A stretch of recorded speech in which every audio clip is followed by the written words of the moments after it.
Chapter 554. A new episode of the Galaxy Times was released. As usual, the players on the various forums watched this episode excitedly. Two familiar hosts appeared in front of the camera and said the familiar opening.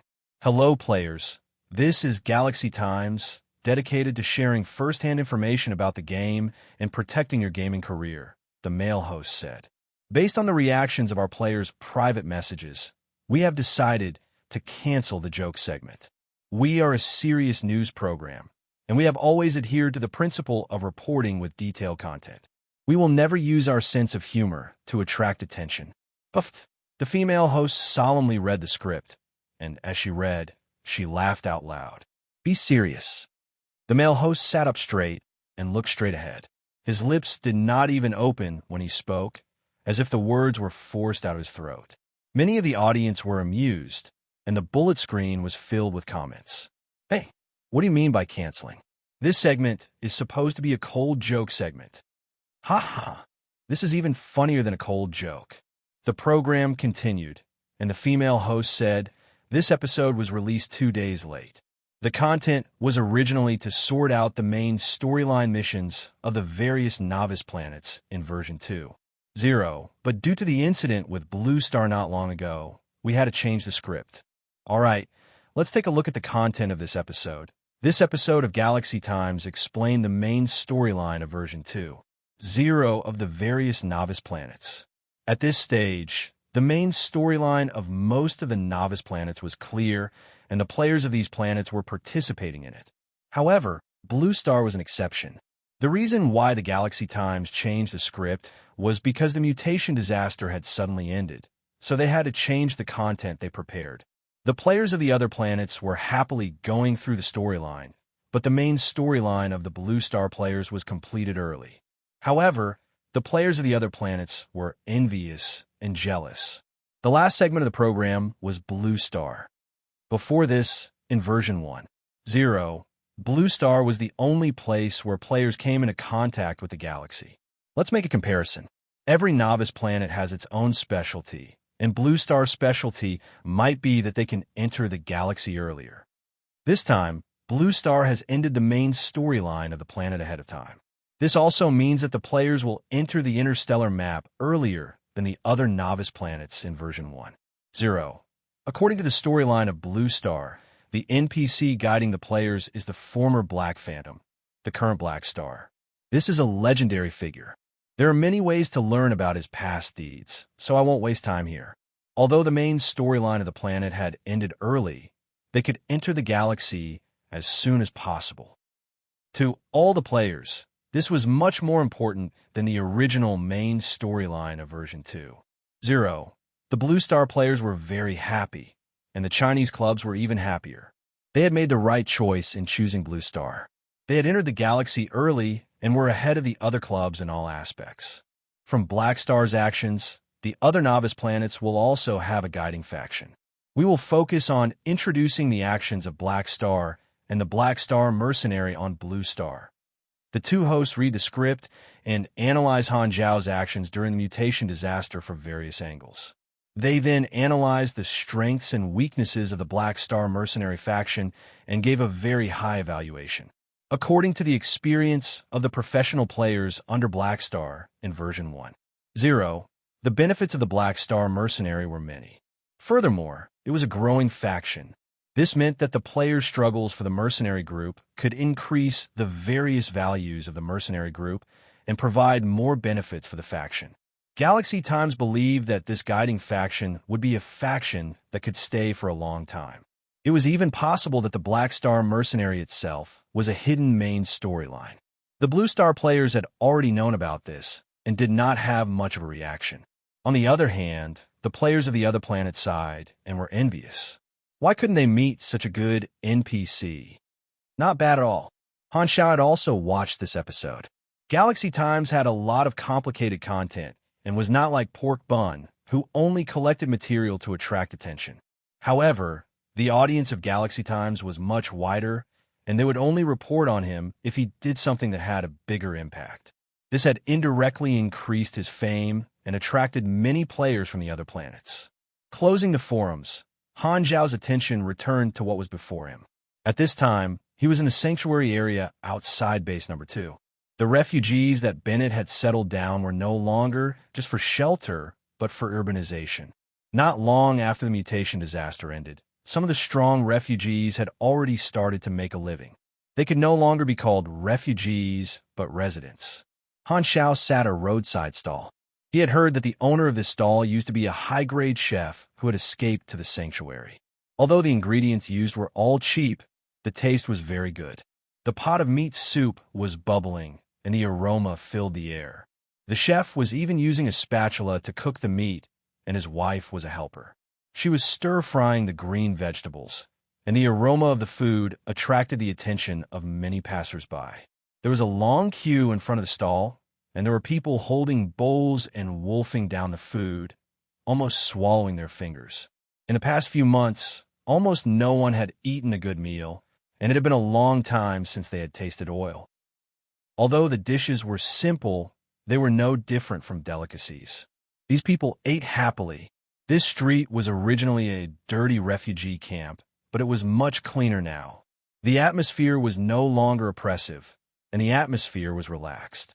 Some of the refugees who had decided to stay had taken down their tents and started to build simple houses. The two sides of the street were like construction sites, and everyone was busy. Big sister, this is delicious. On the opposite side of the small table, Aurora was holding a bowl and eating. Her cheeks were puffed up, and she looked a little like a squirrel. Hella ate a few mouthfuls and stopped eating. She reached out to tuck Aurora's hair behind her ears and gently stroked Aurora's back, afraid that she would choke. Han Technician was not so stingy as to go shopping alone. He had asked the two sisters to go out together to inspect the situation in the sanctuary and talk about the Dragon Emperor at the same time. The mutation disaster had ended for some time, and the disaster Blue Star had been resolved. The Ghidorah fleet guarding outside the atmosphere had already left, but Nagajan had stayed behind to be in charge of communication. Han Xiao estimated that the players had already gotten used to the ending of the main storyline, so he decided to wrap things up and bring the players away. Ames had instructed him to bring the two sisters to Floating Dragon Island, and he informed the two of them in advance. Hella and Aurora did not have any objections. While eating, Han Zhao's thoughts drifted to Rista. Rista had infiltrated one of the motherships for a few days already, but he had not completely cracked the database. However, according to the signal that Rista had sent, he should be done soon. As long as he cracked the database, he would be able to obtain the location of all the motherships. At that time, Darkstar will be finished. Recently, it was reported that the situation of the other Calamity planets had increased, and Ghidorah's rescue team had suffered a setback. It seems like the infiltrators of Darkstar used equipment to find the mutation source, and actively fed it energy to increase the growth rate of the mutation source. Han Xiao pondered for a moment before shaking his head. Most likely, Ghidorah's attention was no longer on disaster relief.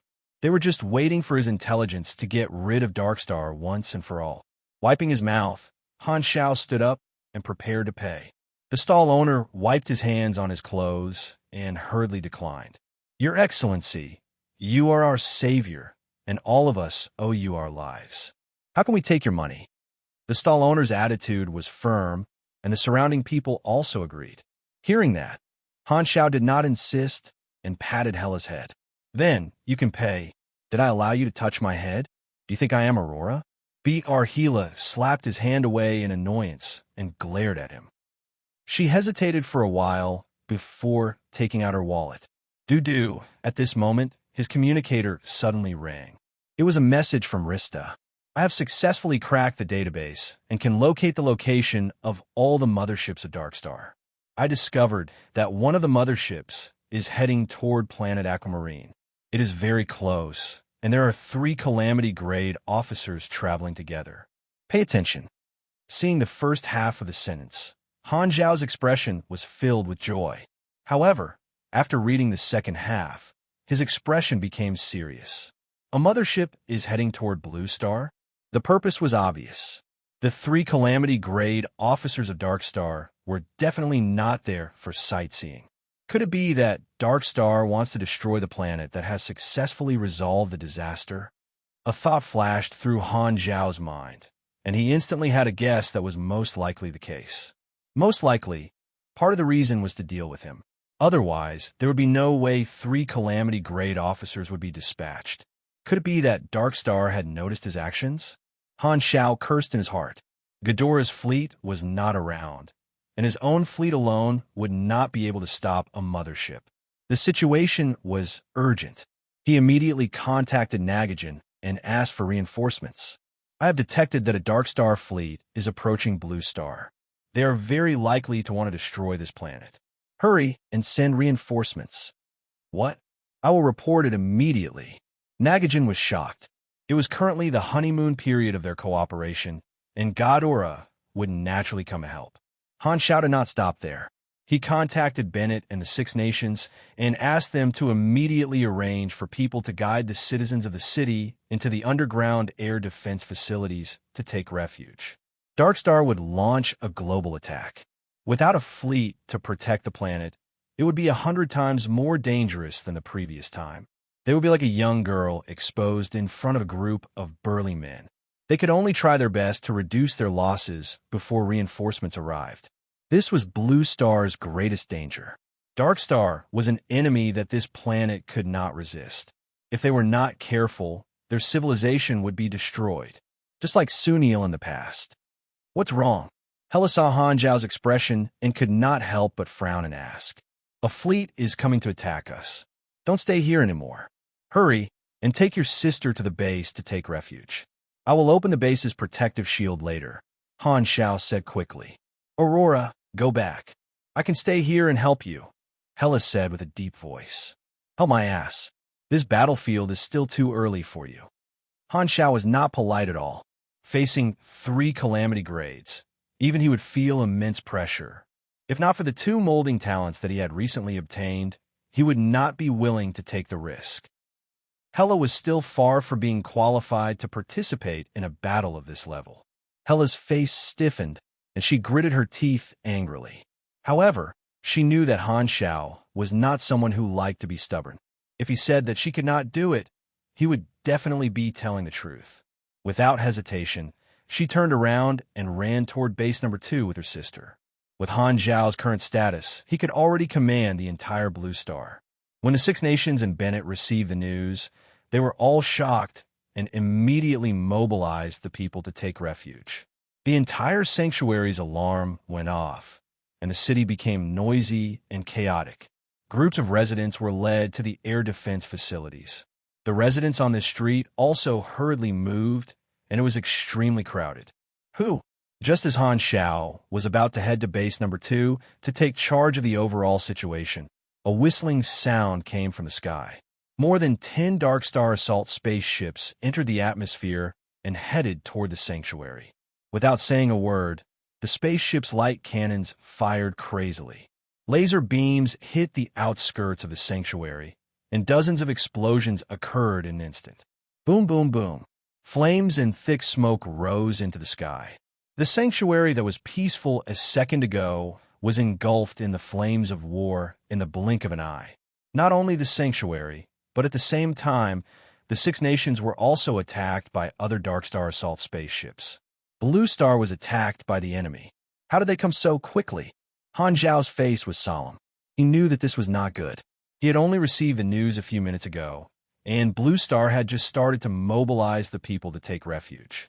The enemy had already appeared. Darkstar assault spaceships flew overhead, bringing with them a strong gust of wind. Han Zhao glanced at them, and his eyes suddenly narrowed. Yes, the mothership is not here. These must be the vanguard. We have to shoot down these assault spaceships immediately. Han Zhao quickly contacted the mercenaries in the base to activate the protective shield. At the same time, he activated the surface-to-air electromagnetic railgun and ordered Haluz and the other officers to take the assault spaceships that they had captured in the previous attack to deal with the Darkstar Vanguard. The sanctuary had a protective shield, so the situation was slightly better than the Six Nations. The Six Nations needed emergency support. Just as he gave the order, Han Zhao suddenly sensed danger approaching. He quickly dodged, but the only to see a black arrow dozens of meters long stabbed into the ground where he was originally standing. Bang! The street cracked open. The next moment, the black arrow collapsed, turning into countless black particles that surrounded a figure in the sky. Ashes looked down at Han Xiao. He snapped his fingers expressionlessly. "Huh, this attack is not aimed at me."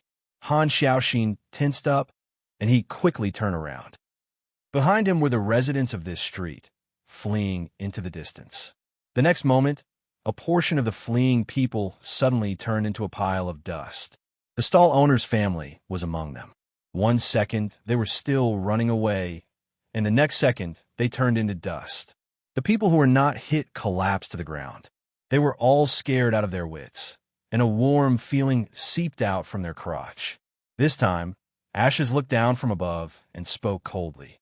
"Do you remember me, Black Star? Damn it, this guy's Esper ability is too terrifying for ordinary people. I have to hold him back." Han Xiao frowned, retracted his gaze, stared at Ember, and said sarcastically, "You lost me a few times, of course I remember you. Do you want to taste the taste of defeat again?" Hearing this, anger appeared on Ash's face. But when he remembered that his mission was to force Black Star to stay and fight, his anger quickly turned into a sneer. "You think I'm here to deal with you this time?" Ashes looked up and looked into the distance.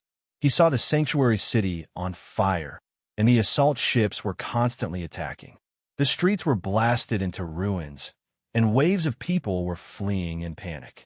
His eyes swept across the chaotic crowd and locked onto Hela and Aurora, who were fleeing in the distance. "I already know who you are.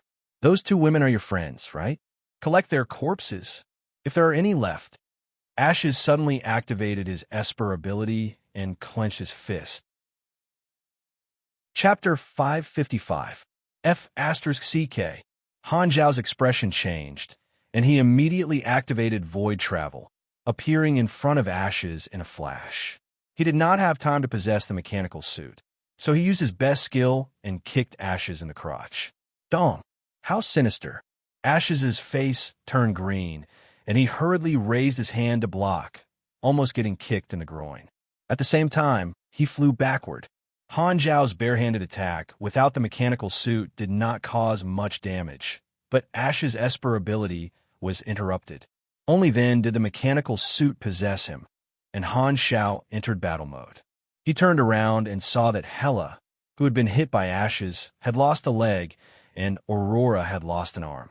Aurora released a bright golden light from her palm and pressed it on Hela.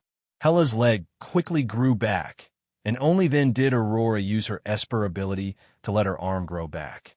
Hela hurriedly carried Aurora and continued to run, her speed increasing.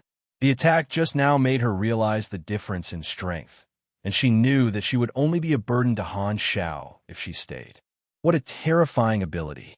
He has always been dealing with such dangerous enemies. A hint of anxiety appeared on her cold and beautiful face. Luckily, Aurora's Esper ability can even heal disabilities. Her ability seems to have become stronger. Seeing that the 2 sisters were fine, Han Xiao heaved a sigh of relief. Hela and Aurora's abilities complemented each other. Although their abilities were weaker, they would not die so easily. Thinking back to when the Germinal organization broke out, Hela's stomach had a hole in it, but she had survived with her near-death recovery ability. Now, with Aurora by his side, it was equivalent to carrying a super large health potion. "Can you stop me?" Ashes did not give chase and immediately changed his target to Han Xiao. The civilians were just bait. He pretended to attack others to force Black Star to stay and fight. Dozens of black waves shot toward Han Xiao like long snakes. They were as fast as arrows, blotting out the sky and covering the earth. This was not the first time he had fought with Han Xiao. He knew that Han Xiao was not easy to deal with, so he went all out. The compressed orbs that he always carried with him opened up, and a halo array of the hovering shield shuttles weaved a full-body shield.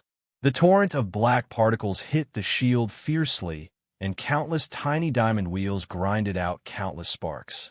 The golden light flickered, and the energy ripples continued. Han Xiao was pushed back by the huge force, and his feet dug a trench on ground. An open field is advantageous to him.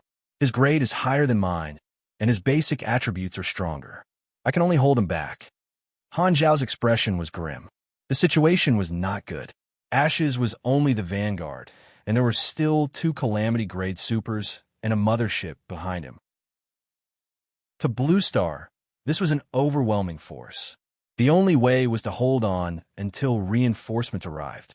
If Ghidorah wanted his information, he would naturally come. At this time, a new mission appeared on the interface. You have triggered the emergency mission, Blue Star Crisis. Mission hint: Dark Star suddenly launched a large-scale attack on Blue Star. This planet needs your protection. Try your best to block the enemy.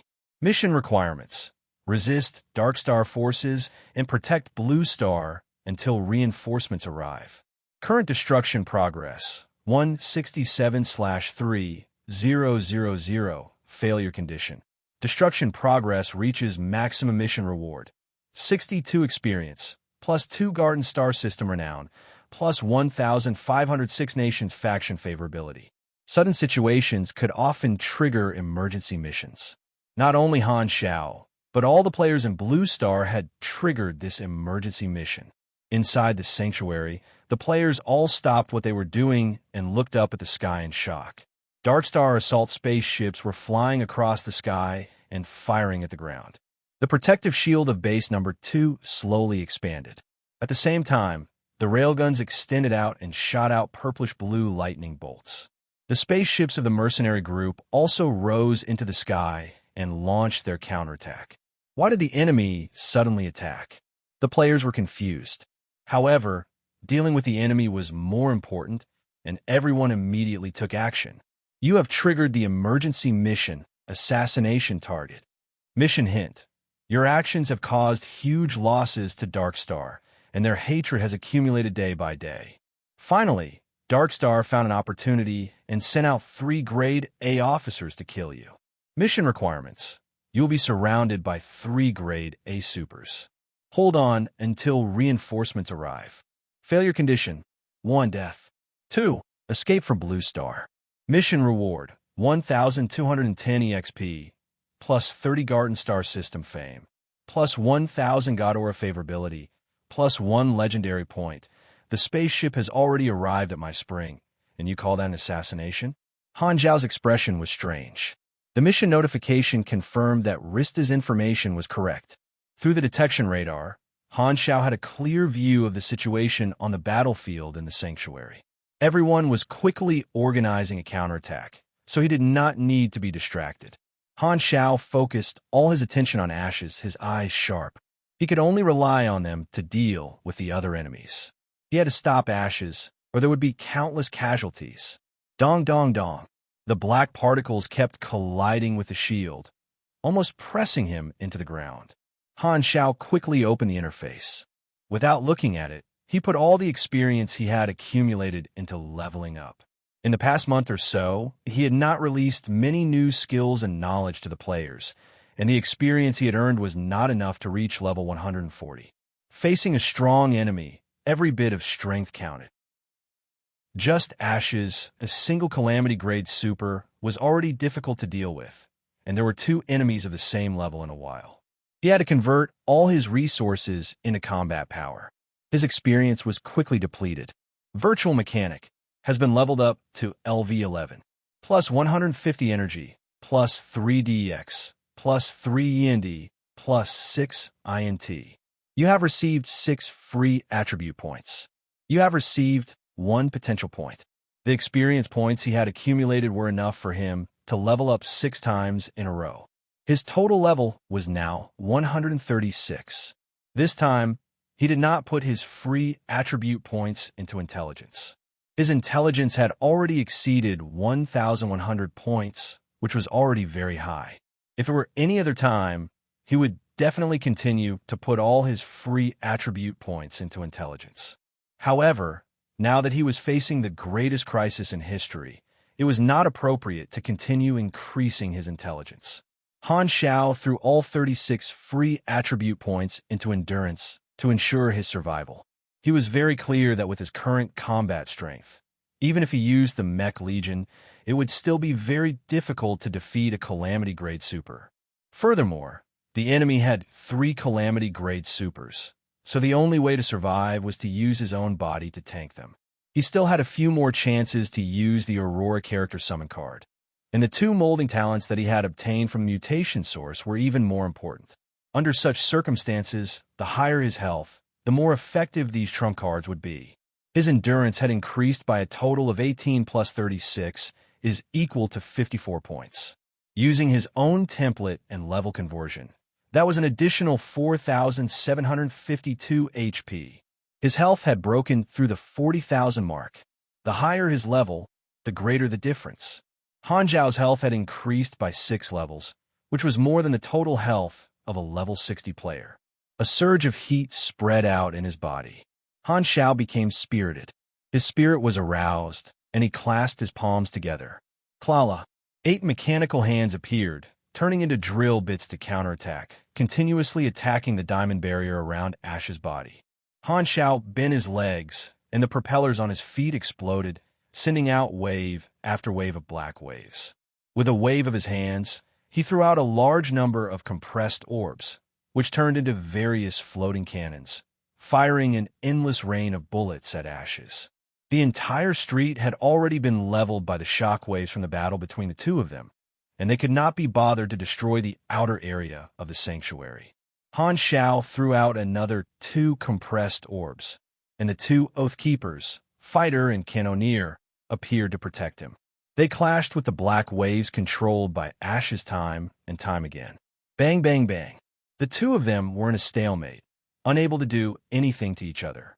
Ashes wanted to control the particles to destroy the internal structure of the machines. Han Zhao had been hit by this trick before, so he was already prepared. He released a large number of hovering shield shuttles, covering many machines with simple energy shields to prevent the particles from entering. The 2 of them fought fiercely, like a huge black snake fighting with a steel fortress. They moved around the outside of the sanctuary, and everywhere they passed, ruins were left behind. At this moment, a golden light shot from afar like a meteor, slamming into the black snake under Ash's feet. The snake's head exploded, and a rumbling sound was heard. Ash's eyes narrowed, and he hurriedly controlled the black wave under his feet to float. The golden iron fist almost hit his chin. Nagajan, surrounded by golden flames, landed beside Han Zhao, standing side by side, glaring at Ashes. Nagajan's entrance temporarily interrupted the battle between the 2. Blackstar, are you okay? Don't worry. He won't be able to hurt me. Han Zhao turned to look at Nagajan and said with a deep voice, "Have the reinforcements arrived?" Nagajan's expression was grave, and he shook his head. "I have already informed the War Bureau, and the fleets from the other Calamity planets will rush over through the hyperdrive base station. Originally, it would only take about 3 minutes, but Darkstar has set up a spatial disturbance device in outer space, preventing us from sending reinforcements. It will take even longer for the reinforcements to arrive. If the Blue Star fleet had not retreated, they would have been able to delay the reinforcements. However, the War Bureau had placed all their attention on destroying Darkstar. Seeing that the calamity on Blue Star had been resolved, they retracted their fleet according to the original plan. Furthermore, the victory on planet Golden Gate made them think that Darkstar would stop for a while. They did not expect Darkstar to act so quickly. Thankfully, the enemy is only a single Calamity-grade super. He is Ashes, the one who massacred tens of millions of people in Long Arc Constellation. I will fight alongside you and get rid of him as soon as possible." Nagajan stared at Ashes and was ready to make a move. Ash's expression changed slightly. He was wary and furious. It was the 2 people in front of him who had killed Anner, and he still remembered it clearly. The fleet had already retreated, so why was there still a high-level combatant from Godora left behind? Ashes frowned. His mission was to stall Blackstar, and he could do it with ease. However, if Nagajan was added into the mix, his hands would be tied. Only with Degulish and Terry will we be able to win in a 3 versus 2 situation. Thankfully, they do not know that there are 2 people lying in ambush here. We might even be able to get rid of a Godora expert. Buy one, get one free. Ashes was confident and looked at the two of them coldly. This time, Han Xiao grabbed onto Nagajan's shoulder and said with a deep voice, "Don't do it. I will stall him. You go deal with the assault spaceships in the sky. Tell Herluz to bring a portion of the Inhumans to reinforce the Six Nations. You and I, as well as the defensive shield and anti-air weapons, are still in good condition. The Six Nations are the ones in danger and urgently need reinforcements." Nagajan was surprised and frowned. "What do you mean by that?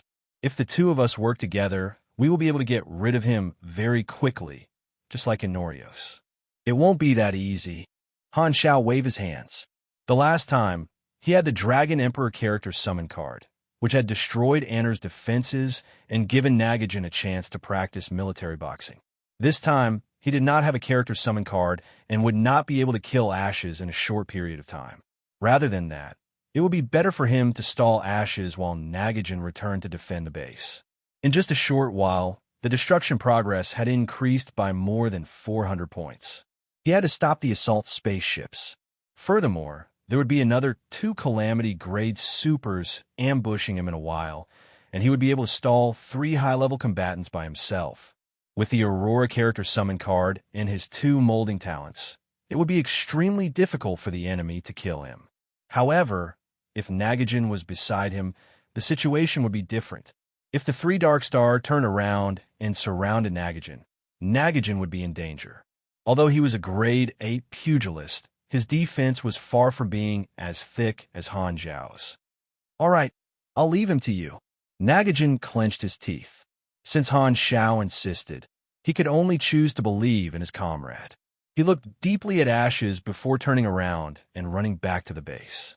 Seeing this, Ashes looked at Han Xiao with a mocking gaze. Mission complete. Blackstar fell for it. He actually rejected Nagajan's help and stayed behind to deal with me? You asked for it yourself. When Degulish and Terry arrive, you won't be able to run even if you want to. From his perspective, Han Xiao did not know that there was an ambush. Ashes was secretly delighted. He really wanted to see how panicked Blackstar would be when the ambush appeared. At this time, the entire sanctuary was burning with flames, and chaos could be seen everywhere. The sound of cannon fire, screams could be heard everywhere. Darkstar had brought a direct disaster to this planet, and stopping the mutation disaster would result in a retaliatory attack. Han Xiao took a deep breath, suppressed the frustration in his heart, and ignored the chaos in the outside world. As a chaos believer who took most things lightly, he could quickly regain his calmness during a battle and throw all the losses and casualties out of his mind. Ashes stepped on the black tide and floated in midair, looking down at Han Xiao with killing intent on his face. If it was just Blackstar alone, he would not have to be afraid. You haven't reached the Calamity grade yet, right? How are you going to deal with me if you don't set up a trap ahead of time? Hearing this, Han Xiao's voice sounded from Mechanical Suit's helmet. The last time we fought was more than a year ago. Your strength hasn't improved, but I'm different from you. Philip, release all the armies. Understood, Humhu. Rista was not around, and Philip replaced him in controlling the Blacklight stealth, passing through the battlefield between the spaceships and the mercenaries before arriving above Han Xiao. Numerous army boxes with different numbers were spat out from the bottom of the spaceship, and they flew toward the area where Han Xiao was located like rockets. Han Xiao's eyes lit up, and he raised his right hand toward the sky. Surging mechanical force shot into the sky like countless lightning whips, connecting all the army boxes. Chapter 556. The forked mechanical force lightning connected to a few army boxes. Han Xiao clenched his right fist and swung the lightning down. The military box opened with a bang, and countless compressed orbs were shot towards Ashes like bullets, like thousands of arrows being shot at the same time. Clack! The dense sounds of mechanical components moving joined together, even suppressing all other sounds. All the compressed orbs opened up in midair, turning into countless mechanical objects that really blotted out the sky and covered the sun. They brazenly pounced down as if there was a metal rainstorm. Ashes' expression changed, and he hurriedly controlled the black tide to collide with them. Bang! Bang! Bang! The black tide was forcibly shattered, and the mechanical soldiers fell to the ground one after another. They were of different models and appearances, and some were tall, while others were short. They covered the entire area, and Ember was surrounded by them all by himself. He was alone and helpless. There were a total of 4 army boxes. Number 001 was Mechanical Beast Guard's army. Thousands of mechanical beasts circled around Ashes like wild beasts observing their prey. Number 002 was Assault Artillery Regiment. This was a long-range unit that provided cover fire. They were located at the back of the formation, and they were all long-range attacking machines. There were rapid-fire cannons, large-caliber cannons, self-propelled cannons, small railguns, and so on. The cannons were aimed at Ashes from afar. Number 003 was G1 Steel Army. This was a mixed army, and they had the largest number of mechanical soldiers.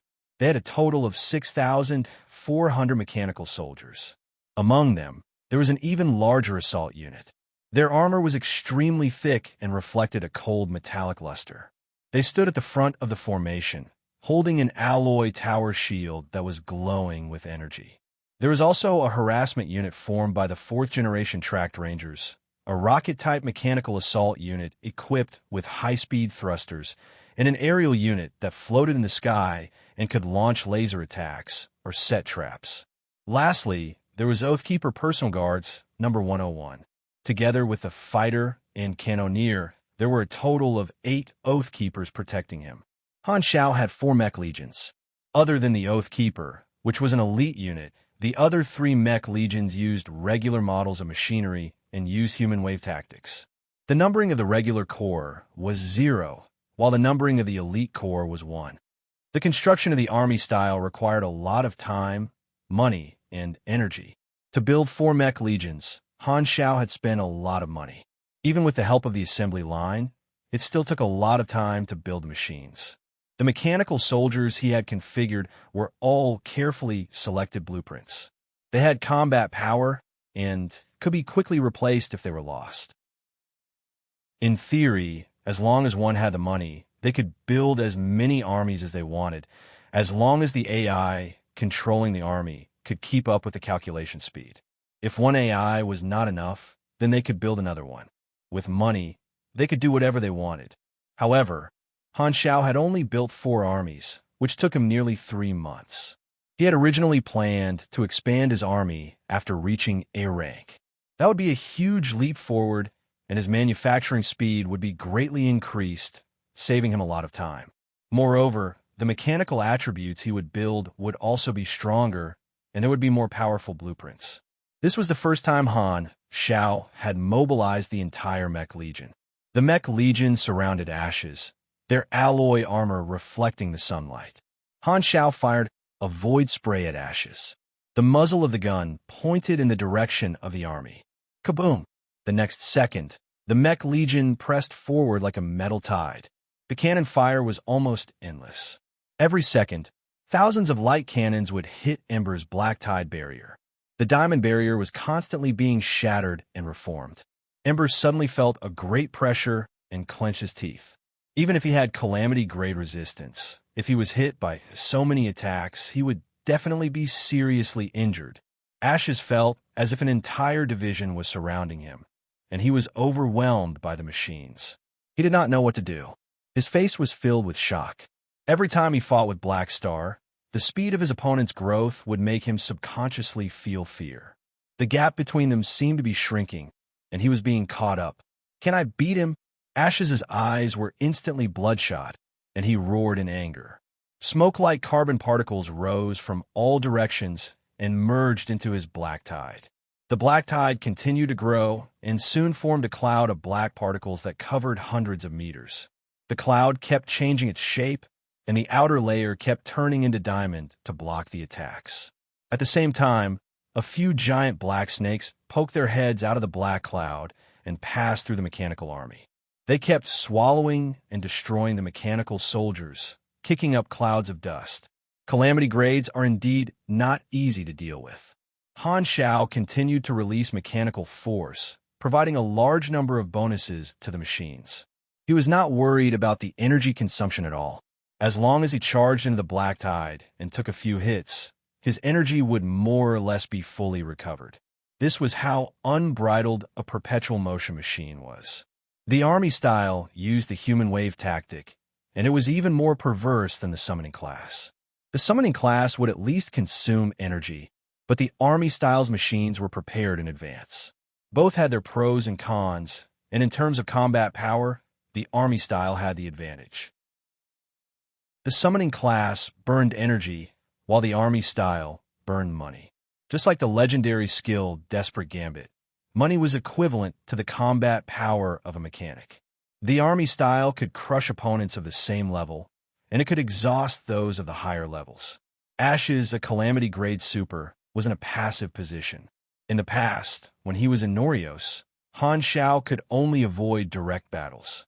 Now, he could fight head-on with Ashes and even suppress him. The change was obvious. Even if Ashes could withstand it, he would be able to resist the focus fire and slowly eat away at the Mech Legion. However, his energy was limited, and if he could continue to exhaust it, it would be hard to tell who would emerge victorious. This meant that the chances of Ashes losing were not low. Calamity Grade Supers were basically undefeatable against Grade B Supers. There were very few Grade B Supers who could surpass the gap between them and defeat a Calamity Grade Super. The battle between the two of them was reaching its climax. After the Mech Legion entered the battle, the commotion caused was like an earthquake, and it was difficult not to notice. The players far away in the base were shocked when they saw the battle between Han, Shao, and Ashes. Compared to the strength displayed by Black Star, his performance in dealing with the mutation source was like child's play. Port Bun's eyes lit up, and he fearlessly rushed to the front lines to record the battle. Hela brought Aurora back to the protective shield of the base. She turned around to look at the shockingly large battlefield, and a look of worry flashed through her eyes. Han Shao was right. She could not interfere in a battle of this level. In the sky, Nagajin was leading his troops to fight against the Dark Star battleships that were attacking the sanctuary. Haluz and the rest were following Han Zhao's orders and leading a portion of the players to reinforce the Six Nations. Right at this moment, a new batch of Dark Star battleships appeared in the sky and rapidly approached. The number of battleships was many times that of the first batch. The main force of Dark Star had arrived. Everyone's faces changed. The situation had become even worse. As the two auras descended, Han Zhao's eyes flickered, and he ordered the Mech Legion to stop their attacks and pull apart the distance between them, protecting him in the center. Ashes was panting slightly. He had only faced the Mech Legion style for a short while, and he was already feeling exhausted. He realized that if he continued fighting, he would most likely die. His Esper ability was suitable for killing carbon-based life forms, but it was not that effective against these alloy machines. If they were just ordinary machines, it would still be fine. However, these were all machines that had been enhanced by Black Star's mechanical force, and it was extremely tiring to fight them. But at this time, Ashes smiled, containing great confidence. His reinforcements had arrived. In the other two directions, Degulish and Terry each occupied a position, forming a triangle with Ashes and surrounding Han Shao. Not bad, Ashes. He's being held back by you. Degulish nodded, his body surging with energy. He was a pugilist. Ashes looked at Han Shao, took a deep breath, and joked, "My mission is not to kill you, but to keep you here. The moment you fight, you'll fall into my trap. You didn't expect this, did you?" Ashes was hoping that Han Shao would panic or run away. However, Han Shao did not panic, nor did he have any intention of running away. Instead, he assumed a battle stance. Han Shao also had the intention of holding back the enemy. At the same time, he did not want the enemy to discover that he had long known about the ambush. Thus, he went with the flow. In any case, his mechanical suit's helmet covered his face, and no one could see his expression. Looking at the three of them, Han Shaoxin began a plan. This ambush is directed at me. 3 Calamity-grade supers, and their killing intent is really firm. Luckily, I released Rista, or I would have a headache like Godora. Right now, I have to do my best to hold back these three fellows so that they won't have the energy to deal with the others. That pugilist gives me the most pressure, and he's probably stronger than the other two. I wonder if I can withstand the damage from the three of them, but it shouldn't be a problem for a short period of time. All sorts of thoughts flashed past his mind, and Han Xiao took a deep breath. He activated medium cell proliferation control, expending a portion of his energy to recover his health. Only 3? That's too little. Stubborn. Not seeing the scene that he was looking forward to, Ashes gritted his teeth in anger. Seeing that Han Xiao wanted to resist, Degulish sneered in his heart. A Grade B super was facing 3 Calamity Grade supers, and he still wanted to resist? Black Star was relying on his Mech Legion? Heh, did he think that he could stop 3 Grade A supers just like that? It wouldn't take long to dismantle all of them, and it was even more impossible to stop them. As a pugilist, he could directly charge through the Mech Legion and kill Black Star. Overestimating himself, Terry patted his chest, and a light combat suit appeared on his body. A few pieces of metal that were as soft as cloth popped out of his arms. He didn't know what material they were made of, but when he flicked them casually, the metal pieces suddenly extended dozens of meters and swept out like a whip. It was like a fairy scattering flowers. Highly concentrated energy was wrapped around it, and it had an extremely strong cutting power, instantly cutting more than a dozen machines around it into pieces. This was a mechanical pugilist. I wonder how long the space disruption device will be able to stop Ghidorah's reinforcements. Don't waste time and quickly get rid of him, Terry said. The moment he said that, Ashes, Degulish, and Terry charged into the Mech Legion from 3 different directions. Exploding with all their strength, the mechanical soldiers were sent flying one after another, shattering into parts. The 3 of them instantly cleared a path and headed straight for Han Xiao. 3 powerful auras assaulted his soul, and the mechanical force around Han Xiao's body pulsed nonstop.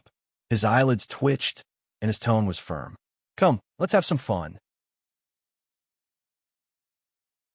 Chapter 557. At the same time, the 6 nations were also attacked by the Dark Star spaceships. Without Han Xiao's base, the city was ravaged by cannon fire, and the streets were filled with charred bodies. The tanks opened fire at the spaceships in the sky, and the cannonballs exploded on the shields of the spaceships. However, even the armor-piercing bullets could not penetrate the shields of the galactic technology and could only cause some energy ripples. The Dark Star spaceships were not affected, and they left behind clouds of black smoke wherever they passed. They then turned to fire at the tanks. The cannonballs easily tore through the armor of the tanks and exploded from the inside, wiping out the tanks one after another. The difference in their civilization level was too great, and the 6 nations did not have the ability to resist.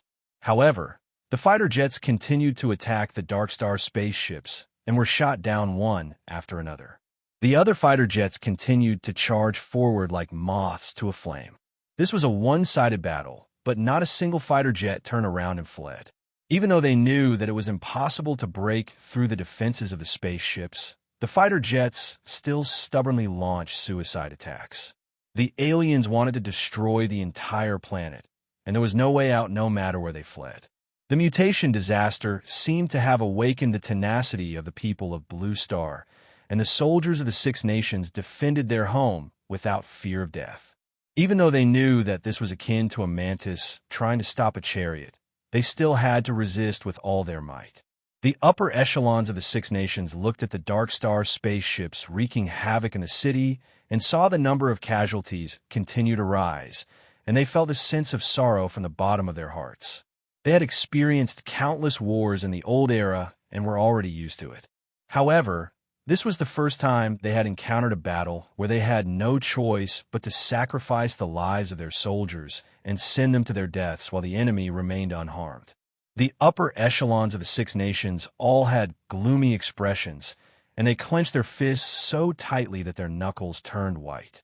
In the past few months, they had felt the sorrow of their civilization falling behind more than once. It was like a child being casually pinched by an adult, and their resistance was futile. Right at this moment, the reinforcements from the sanctuary arrived. The mercenaries had brought many Inhumans, and while there were many enemy spaceships, a portion of them were held back and alleviated the crisis of the Six Nations slightly. Black Star's men are here. The upper echelons of the Six Nations loosened their fists. Thankfully, there is someone like Black Star on this weak planet of ours. Only then would we have the ability to retaliate. In the sky above the sanctuary, the number of Darkstar assault spaceships had increased by several times. Even more concentrated artillery fire landed on the city shield of the base, causing it to tremble and rumble continuously. With Nagajan's troops harassing them from the side, they were unable to break through the shield with concentrated fire. Nagajan, in particular, did not need to use any other means to deal with such small assault ships in the atmosphere. He just needed to blast through the shields of the spaceships and destroy them with just a few punches. His face was filled with worry as he looked at Han Zhao's battlefield from time to time. He had seen Degulish and the other two appear, and how could he not know that the enemy's goal was to ambush Black Star? Nagajan originally wanted to turn around and support Han Zhao, but Black Star told him not to do anything through the mech communicator. He also said that he would hold back the three calamities while Nagajan continued to deal with the assault ship. This is crazy. Nagajan did not dare to imagine how Han Zhao was going to hold back the three calamities. Even if it was him, he would be dead for sure. Only when Han Zhao said that he would only call for him if he could not hold on anymore did Nagajan give up on the idea of going over to support him. Previously, he had seen Han Zhao's transactions with the upper echelons and knew that this mercenary was very realistic. He would definitely not do something that would definitely kill him. He definitely had confidence in himself, so he could only suppress his worry, even if he did not understand how Han Zhao was going to hold back the three calamities. Inside the shield, countless residents looked up in fear at the shield that seemed like it would collapse at any moment. This was the last barrier to protect them, and everyone was trembling in fear. They could not help but pray. A portion of the assault ships sent in ground troops, preparing to pass through the shield from underground. With the charge of hundreds of thousands of players, the ground troops sent in by Darkstar were instantly drowned in the sea of people, not even causing a ripple. With hundreds of thousands of supers, and all of them undying, this kind of strength caused Darkstar to give up on the ground attack. Darkstar's ground troops hugged the hatch tightly and refused to leave the ship. Damn it, it's so good to stay in the sky. I don't want to go down and die. Darkstar's troops could not be bothered to deal with these undying enemies and focused on attacking the city. Only a small portion of the long-range players were able to attack the spaceships in the sky. The majority of the players could only put their hands on their hips and watch helplessly. Those who had nothing to do had already turned on the recording function. However, this portion of players quickly found something to do and turned to look at Han Zhao's battlefield. Boom! Boom! Boom! Degulish's fist pierced through a mechanical shield soldier of the G-1 Steel Army, and his pugilist flame shot out, destroying dozens of mechanical constructs around him.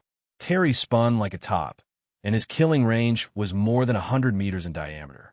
All the mechanical soldiers within this range were sliced apart. With his two companions suppressing the firepower, Ashes exploded with even greater killing power. The black tide swept through the ground like an ocean, swallowing groups of mechanical soldiers in a large area. He alone destroyed 2,000 mechanical soldiers. The combined attack of 3 Calamity-grade supers had a shocking destructive power. In just a short while, the Mech Legion had lost a third of its members. My Mech Legion is barely enough to deal with 3 Calamity-grade supers. Han Zhao's expression was heavy. This degree of loss was within his expectations. Calamity-grade supers were not easy to deal with, and with his current mechanical capabilities, he would need to sacrifice tens of thousands of cannon fodder to whittle down the energy of an ordinary Calamity-grade supers. This also depended on the opponent's ability. If it was like Anner, who had a large area of effect, it would be even more difficult to deal with. Thankfully, Ash's Esper ability was more suited for dealing with carbon-based life forms. While he had both offense and defense, his energy consumption was also high. Degulish was a pugilist, and he had high burst power and endurance, but he did not have an area of effect. Terry was a mechanical pugilist, and the Mech Legion was still able to suppress them, making the three of them take a longer time to reach him. However, after dodging for a while, Han Xiao was still caught in the crossfire. Surrounded by close combat, he was forced into a passive position. Degulish and Terry were both proficient in close combat, and their attacks were like storm. Han Xiao could only defend, and his shield was frequently shattered. His hovering shield shuttle was cut in half, and his mechanical arm was also hammered into scrap metal. Relying on his mechanical suit and his physical body to tank, his health dropped bit by bit. With the focus fire of the Mech Legion, Ashes had no choice but to control the Black Tide to surround everyone and block the attacks, allowing his two teammates to focus on Han Xiao. The Black Tide separated the Mech Legion from Han Xiao, with the Mech Legion on the outside and Han Xiao on the inside. The Mech Legion wanted to charge through the Black Tide to help Han Xiao, but they were all blocked by Ashes. As the Mech Legion was reduced by a third, the pressure on him was greatly reduced, and he even had the time to occasionally attack Han Xiao. Only 8 of the Oath Keepers remained by Han Xiao's side, assisting him in battle. However, they were destroyed one after another. The Oath Keepers were elite machines, and under the buffs of Han Xiao, they had the ability to fight against Grade B supers. However, their opponents this time were Calamity Grade supers, and 3 of them at that. Bang! The abdomen of the last Oath Keeper was shattered by Degulish's kick, and its parts fell to the ground like intestines. Following which, Degulish grabbed its head and pulled it out forcefully. In an instant, oil splattered everywhere, and the neck was still connected to some tendon-like wires. What other helpers do you have?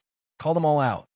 Degulish threw the head of the Oath Keeper away, his voice filled with killing intent and rage. The 8 Oath Keepers all fell, and Han Xiao half knelt on the ground, coughing nonstop. There were many damaged parts of the mech, and sparks were leaking out. Everyone was surrounded by the Black Tide, and the Mech Legion were all blocked outside, constantly being destroyed by Ashes. Han Xiao took a deep breath and checked his status. His HP was still around 82%, but his energy had just recovered. The mech had blocked even more damage, and its durability was only left with 8%. Indestructible Fortitude had been triggered, reducing even more damage. However, only damage to the body could trigger energy absorption. The Void Dragon mech was a good item, and he had used it for a long time. Even now, it could still keep up with his level. Han Xiao did not want to lose this mech. Seeing that the durability of the mech was almost depleted, Han Xiao hurriedly kept the mech, exposing his body to the 3 Calamity Grade supers. Only then were the 3 of them able to see Han Xiao's face.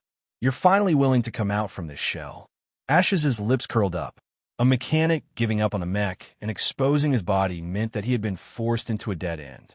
Stop talking nonsense and quickly kill him. Terry's face was filled with impatience. He shook the metal piece, and it turned into a hard blade with energy wrapped around it. At this moment, Han Xiao straightened his body, and there was not much nervousness on his face. This calm expression made Degulish and Ashes frown. Don't be too happy. The battle has only just begun. As he spoke, Han Xiao raised his foot and stomped down. Endless mechanical force spread out from where his foot landed like a gigantic lightning spider web, easily passing through the Black Tide and covering the entire battlefield. The abandoned parts on the ground were connected by electric snakes, making sizzling noises. The next moment, countless abandoned parts floated into the air, and the distorted metal pieces regained their shape under the effect of the mechanical force field. They quickly reassembled and turned back into their original mechanical soldiers. More than half of the 1/3 of the Mech Legion had been recovered. Within the Black Tide, the 8 Oath Keepers stood up once more. One of the Oath Keepers twisted the head that it had just installed, and with a click, it adjusted its position. Waste modification. The destroyed mech was instantly pulled back up. Looking at the 8 Oath Keepers surrounding Han Xiao, Degulish's face instantly turned dark. This fellow really has a lot of tricks up his sleeve. Terry clicked his tongue. That's useless. Without the mech, he's dead for sure, Degulish said angrily. Ashes coldly snorted. With the number of his army recovered, the pressure on him increased, and he could not divert his attention to deal with Han Shao. He could only focus on dealing with the Mech Legion and leave Han Shao to his two teammates. Han Zhao's face turned slightly pale. Using waste modification on such a large scale consumed a terrifying amount of energy, and he had lost more than half of his maximum energy. The energy consumption of this skill depended on the area it covered and the number of mechs in the area. At the same time, there was a coefficient of 0x, where x was a variable. After multiplying it, it would be the exact amount of energy consumed. The higher one's level was, the smaller this coefficient would be.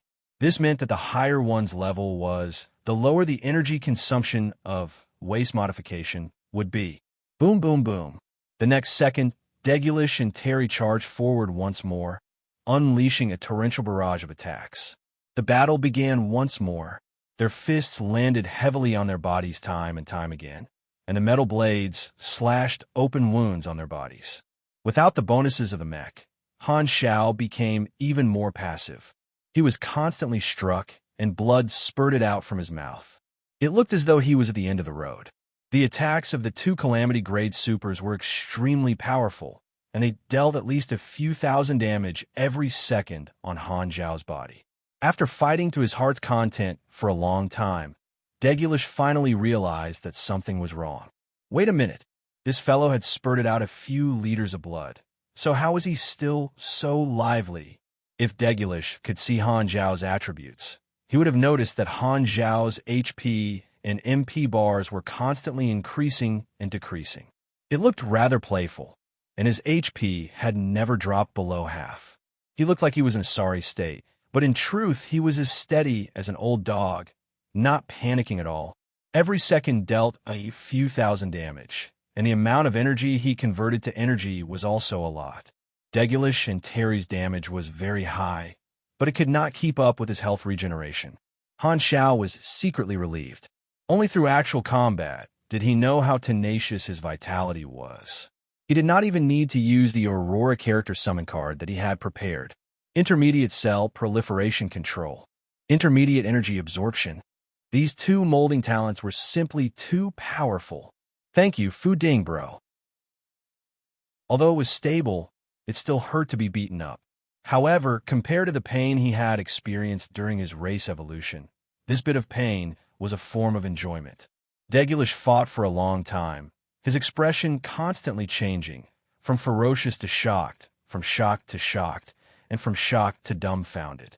No matter how much they increased their strength, causing Black Star to spurt out blood, the other party did not show any signs of being heavily injured. He could still run, jump, and even open his mouth. Not only Degulish, but even Terry was dumbfounded. F***CK. What was wrong with this person? Why couldn't he be beaten to death? Pung. Another attack, and Han Shao was sent flying, creating a large crater in the ground. Degulish and Terry did not continue to chase after him. Instead, they stood far away, looking at Han Shao in shock. HM, why aren't you fighting anymore? Wiping the blood from the corner of his mouth, Han Shao stood up, his body covered in blood. He patted the dust off his body and chuckled. That's it? I haven't had enough fun yet. Put in more strength. Did you guys not drink milk? Ash's pupils constricted, and his face was filled with disbelief. This scene had awakened a distant memory. The first time he had fought with Han Shao on Floating Dragon Island, Han Shao had displayed an extremely powerful recovery ability, forcing him to retreat. At that time, Ashes had thought that Han Zhao's recovery ability had a limit, and as long as he was strong enough, he would definitely be able to kill the other party. This was what he had thought until not too long ago. However, Han Shao had used his physical body to take on two Calamity-grade supers who were going all out, and even the ground had caved in a few meters from the shockwaves, forming a large crater. However, he was still as lively as ever. At this moment, Ashes was shaken. Could it be that he was wrong, and this fellow's recovery ability really had no limit? Wouldn't that mean no one would be able to kill this monster? Just as the three of them were in shock, rumbling footsteps could be heard from not too far away. It was as though an army of hundreds of thousands was marching, and even the ground was trembling. Hundreds of thousands of players were charging toward Han Zhao's battlefield. They were unable to deal with the spaceships in the sky, so they had come over to join in the fun. While they were only low-grade supers, there were hundreds of thousands of them. Furthermore, many of them had broken through the level 60 barrier and obtained race evolution. Courting death. I'll deal with this group of people. You guys think a way to kill Blackstar. Ashes kept the shock in his heart, and a cold light flashed in his eyes.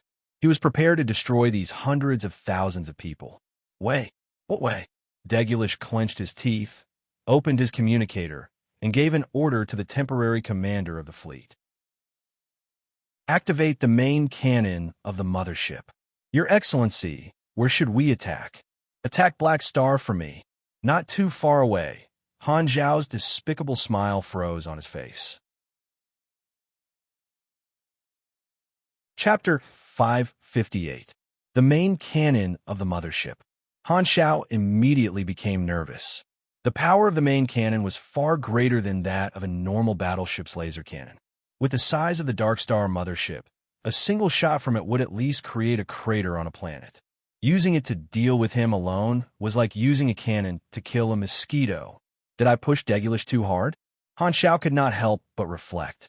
If he had known earlier, he would have held back. He would have screamed out loud and pretended that Degulish's attack had dealt him a huge amount of damage. No matter what, the other party had at least tried his best. If he did not react at all, it would be too hurtful to the other party's pride.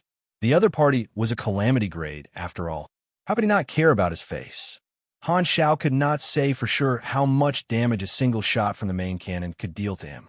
While his tankiness had already been proven in battle, facing a galactic weapon on the level of the mothership's main cannon, he did not have much confidence in his heart. The nemesis of a fast recovery speed was an explosive damage output. For example, AIM's unreasonable toss of floating Dragon Island. As long as the damage exceeded the recovery speed, he would be dead meat. The main cannon of the mothership was clearly in the category of high damage. While it was far from being on the level of a Star Destroyer cannon, its power was still very high. If an ordinary calamity grade did not use their abilities and only used their energy to defend, they would most likely be smashed into pieces after taking a single shot from the main cannon. If they were lucky, they might even be able to leave behind some charred meat. As such, only an idiot would stay behind to take the hit. Han Zhao did not say anything and put on the Void Dragon mechanical suit, which had recovered some durability, and flew into the sky.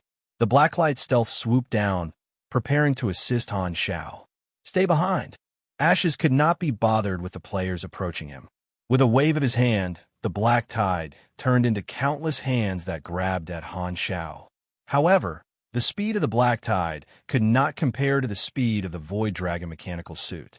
Just at this moment, veins popped out on Degulish's forehead as he stomped on the ground, cracking the ground in a radius of several hundred meters. Like a streak of light, he used his explosive strength to appear above Han Zhao's head. His entire body was covered in flames, condensing into a whirlpool on his fist, releasing a dazzling light. This was his martial arts technique, and Han Zhao had already been hit by this technique more than once. Han Zhao only had time to raise his arms, and the glowing fist hit the center of his crossed arms. Bang! It was as if a bright purple sun had exploded in the sky. A powerful force surged toward Han Zhao, and he did not have any resistance points in midair. His vision blurred, and all he saw was the blacklight stealth flying away from him. Then he felt a strong impact on his back, and his entire body fell through the ground.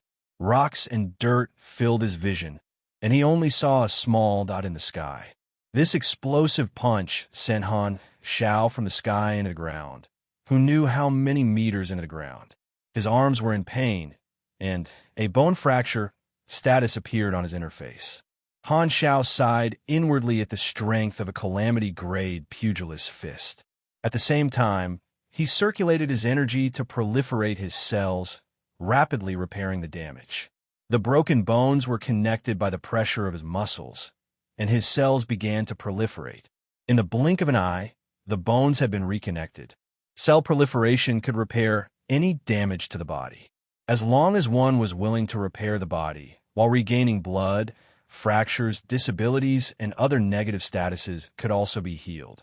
This was a side effect that Han Xiao had discovered when he was being beaten up. Otherwise, all his bones would have been shattered. Dong dong dong.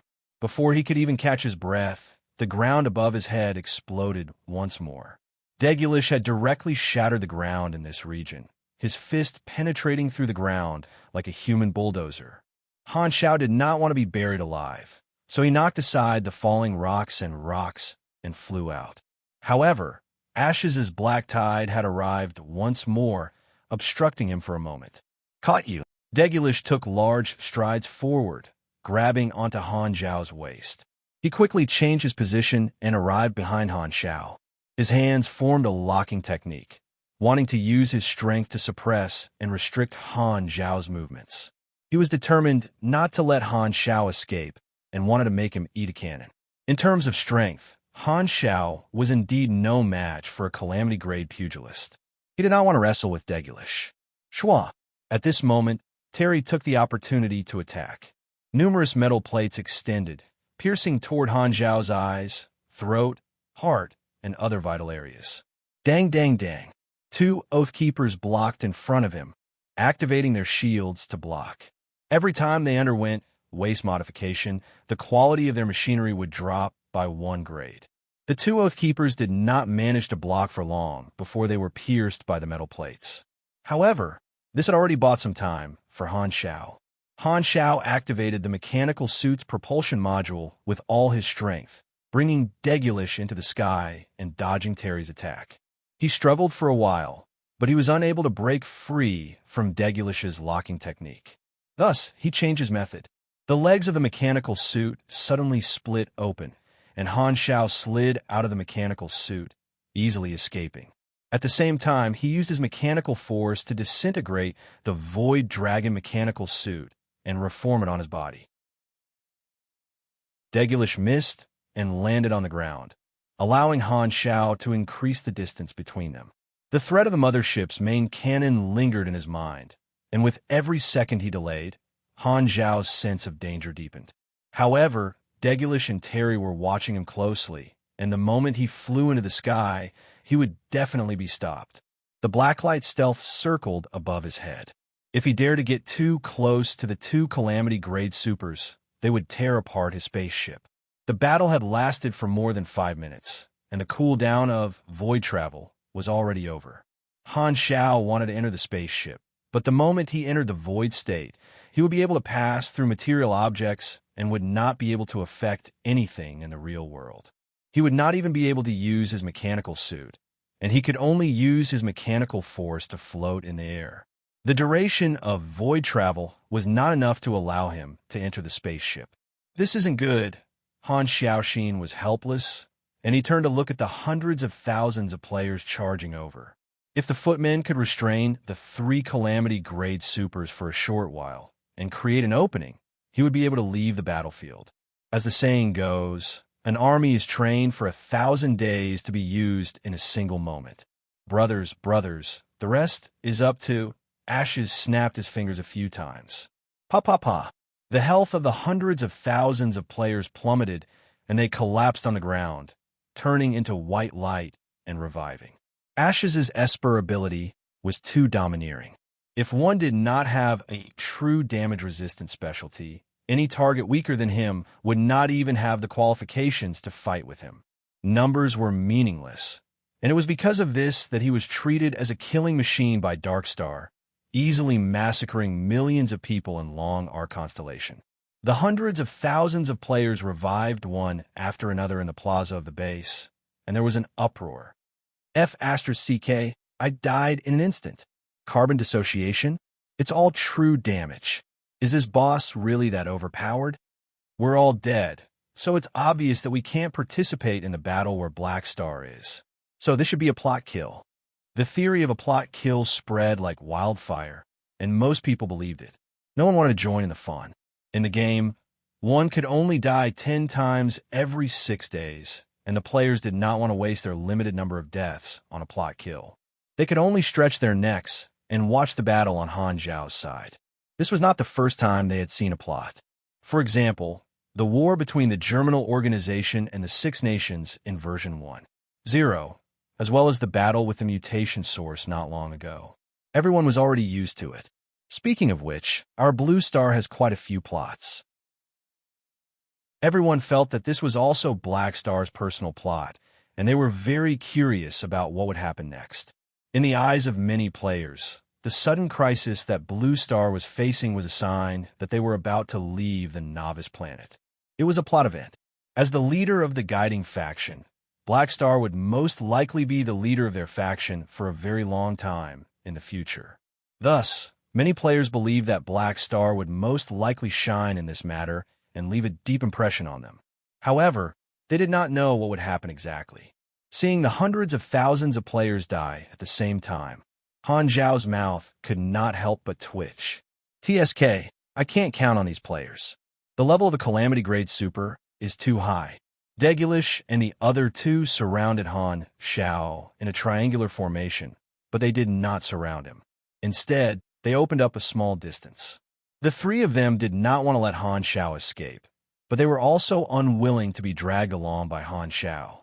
The cannons did not differentiate between friend and foe. Rista, can you stop the mothership in outer space from firing its cannons? Han Zhao softly asked from within the mechanical suit's helmet. I have no choice. I infiltrated another mothership and can only help you check the situation. Not good. The main cannon of this mothership is about to finish charging, and the target has been locked onto.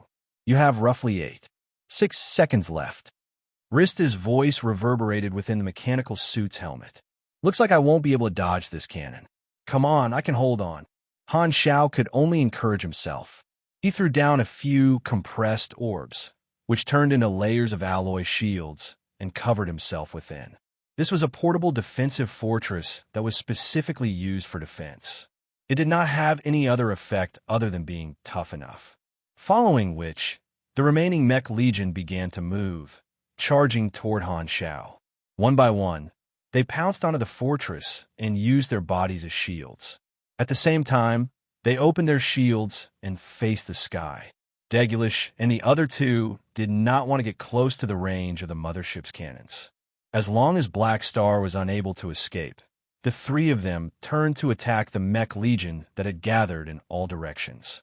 Mechanical soldiers fell one after another, and only a portion of them managed to pass through the gaps between the attacks of the three of them and arrived beside the fortress.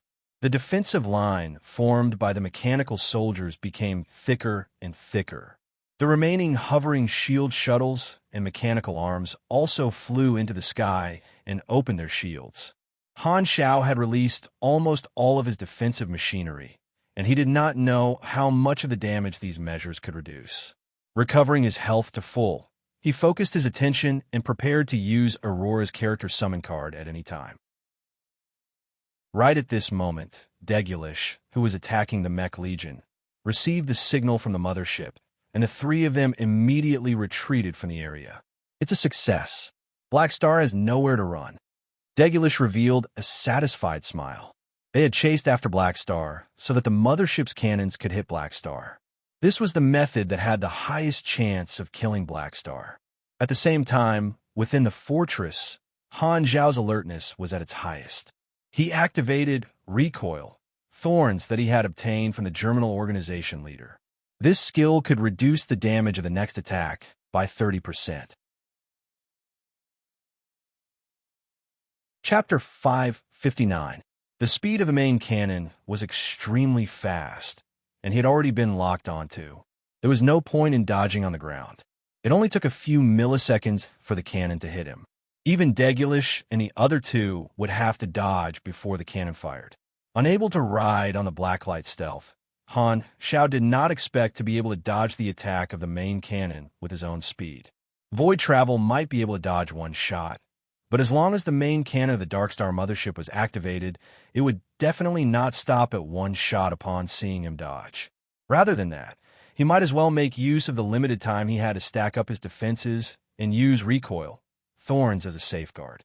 He would first try to tank the first shot and figure out the damage of the main cannon. With so many measures, his chances of survival were still very high.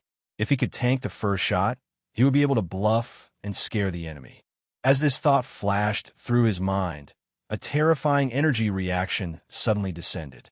The moment he sensed it, the attack had already arrived. He was in a fortress and could not see the scene of the main cannon descending.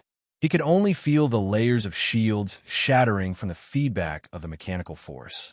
Countless mechanical soldiers were destroyed, and the fortress above his head quickly changed shape, following which a bright light filled his vision, and a terrifying heat covered his entire body.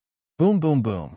A huge force came crashing down like a mountain, and Han Xiao was instantly slammed to the ground. He was enveloped in the energy pillar of the main cannon, and his vision was completely white. The endless stream of energy was like a waterfall, pressing down heavily on his body and sinking into the ground. His health dropped rapidly. Even with the additional 30% damage reduction, the first wave had taken away a third of his health. The subsequent high temperature and energy shock waves caused continuous damage, and his health dropped rapidly. Han Xiao could not move at all, and he felt as if all the flesh on his body was melting and evaporating. All sorts of debuffs appeared one after another. If it were an ordinary person, they would have been reduced to ashes in one shot. He gritted his teeth and activated intermediate cell proliferation control, recovering 28% of his HP at the highest rate possible. Only then was he able to keep up with the rate at which his HP was dropping. He was only slightly slower. His HP bar continued to jump, causing his heart to palpitate. He was prepared to use the Aurora character summon card at any moment. He recovered over 10,000 HP every second, which was equivalent to expending 2,000 to 3,000 energy points every second. Fortunately, while the main cannon was dealing damage, it was also continuously replenishing his energy points, maintaining his HP regeneration ability. Damage notifications popped up crazily on the interface. Originally, the mothership's main cannon still had a portion of high true damage, but with steel body, ability, it was very crucial. It could be said that it had greatly reduced the speed of his HP loss. Han Xiao only suffered normal damage.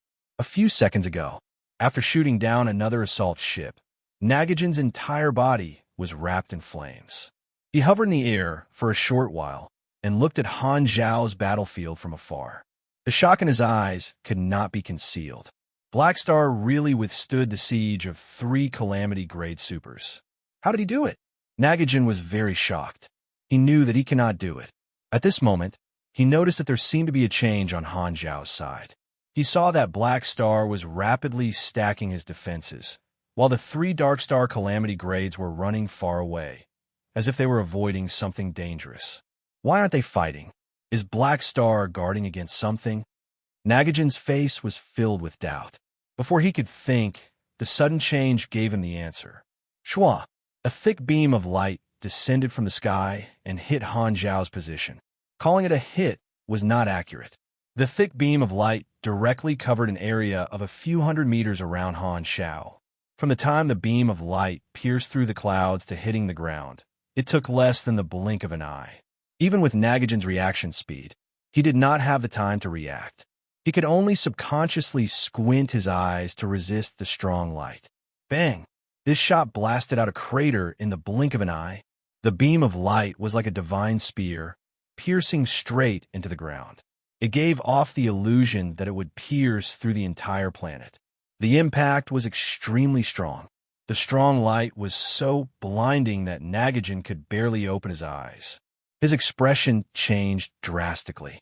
This is the mothership of Dark Star, the main cannon of a spaceship. Are the people of Dark Star crazy?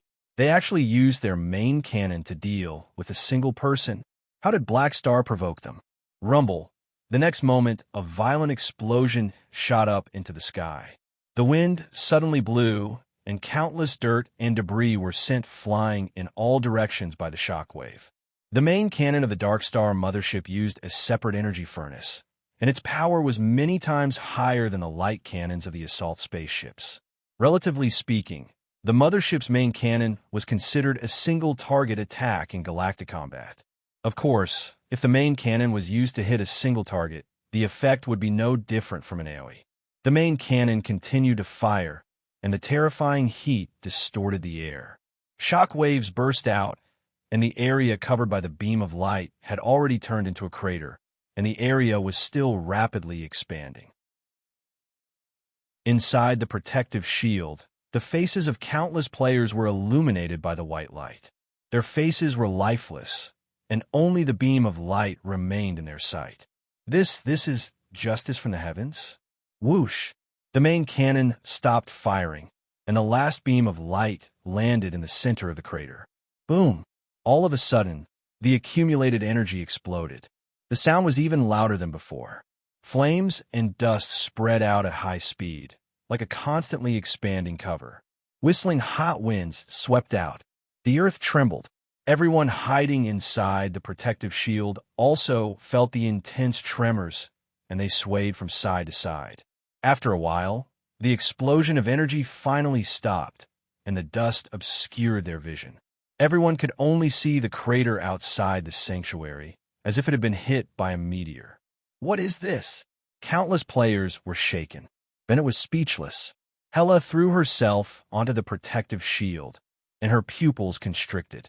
Nagajan stood at the top of the protective shield, and his face was filled with anxiety as he looked at Han Zhao's original position. That was the center of the crater, and dust was everywhere. Degulish, Ashes, and Terry stood up, and their faces were covered in dust. They had run a little further before the cannon fired, and were only sent flying by the shockwave, landing in different places. After standing up, they all looked toward the center of the crater, eager to confirm the outcome of the battle.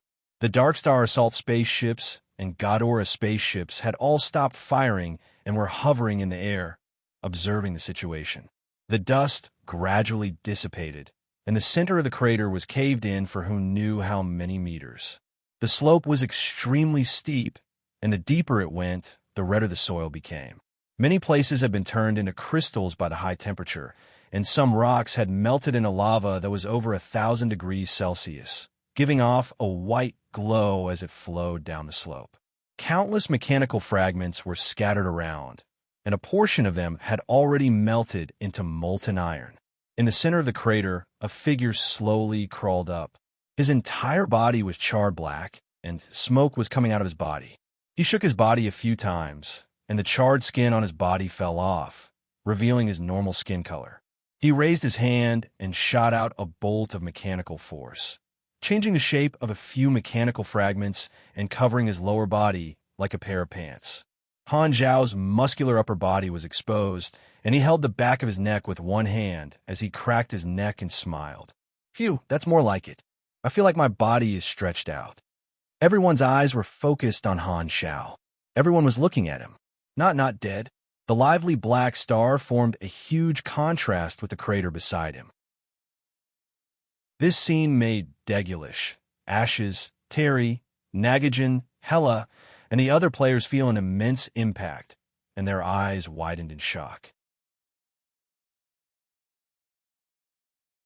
Chapter 560. Even the main cannon of the mothership couldn't kill him. Degulish's eyes widened in disbelief.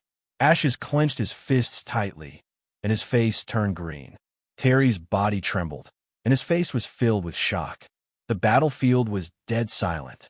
Han Zhao looked at the machinery fragments around him, and a pained expression flashed through his eyes. He was fine, but most of the machinery had been destroyed, and he had suffered a huge loss. He had 10 million anas in his account, and Ghidorah still owed him 15 million anas. Money was not a problem, but the time he had lost was huge. After this battle, he would have to spend a long time in the machinery modification room to restore the current scale of the Mech Legion. Han Technician counted the notifications on his interface. The power of the main cannon lasted for a few seconds, and it was split into multiple waves of damage. The first wave of damage was the highest, and the subsequent waves gradually decreased. The total damage was over 50,000, which was even higher than his maximum health. He had forcefully healed himself, and the various machinery and shields had reduced a portion of the damage. After experiencing it personally, Han Xiaoxin had a rough idea. If he had not used the defensive measures earlier and used his body to take the main cannon head-on, he would have received over 80,000 damage, and his health regeneration would not have been able to keep up. He would have had to use Aurora's character summon card again, and he only had 3 uses left. He still had 1 void travel. I should be able to last a few more times. There's no need to escape immediately. I can still gamble on this mission. Why don't I? Han Zhao's eyes flashed, and he casually waved his hand. The belly of the blacklight stealth opened, and dozens of compressed orbs shot out. He used his mechanical force to pull them onto his body, and he activated the backup Amphiptera mechanical suit. He had always had a habit of storing backup machinery, and there were a few other sets of equipment in the spaceship's warehouse. The machinery and compressed orbs that he had originally brought with him were all destroyed, and even the Void Dragon mechanical suit was damaged. However, the bones of the Void Dragon race were tough enough, and the core materials were not completely destroyed. Furthermore, with his current position in Floating Dragon, it was easy for him to apply for the Void Dragon bones. After putting on the mechanical suit, Han Xiao jumped out of the crater and flew into the air. Looking at the stunned Degulish, he displayed his thick skin and teased, "Hee, I was lying. Hee, I was just kidding. Actually, that was quite effective. Do you want to try it again? Maybe you can kill me." Degulish could hear the mocking tone in the voice, and his face turned purple from anger. He almost lost his composure as he roared into the communication device. "Continue firing. If 1 shot was not enough, then 2 shots would be enough." He didn't believe it. After saying that, Degulish leaped up like a cannonball, heading straight for Han Xiao. The mothership's main cannon needed to be recharged, and he wanted to entangle Han Xiao once more to prevent Black Star from escaping. Seeing that, Ashes and Terry could only put away their emotions and work together with Degulish, attacking from 2 other directions. Black Star, the mothership's main cannon has begun its 2nd round of charging. Rista's voice rang out from within the mecha's helmet. "Show me the time," Han Xiao said. A countdown appeared on the top left corner of the tactical screen. The 2nd main cannon would be fully charged and fired in 40 seconds.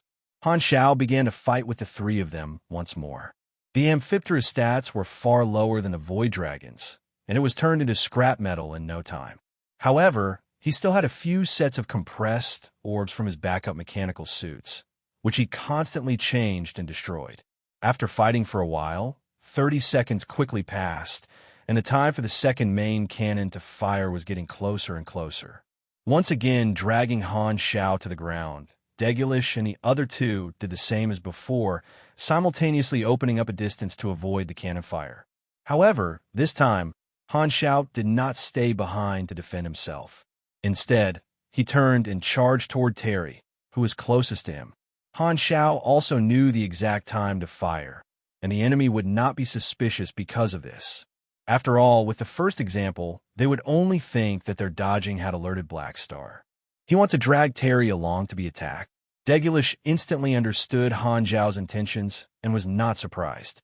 With a cold snort, he said, "He won't be able to catch up to Terry." The Calamity Grade Terry was even faster, and even with Han Xiao charging with all his might, the distance between them was constantly increasing. At this rate, he would definitely not be able to catch up. Ashes suddenly froze and exclaimed, "No, stop the main cannon. Black Star has a flicker-like ability."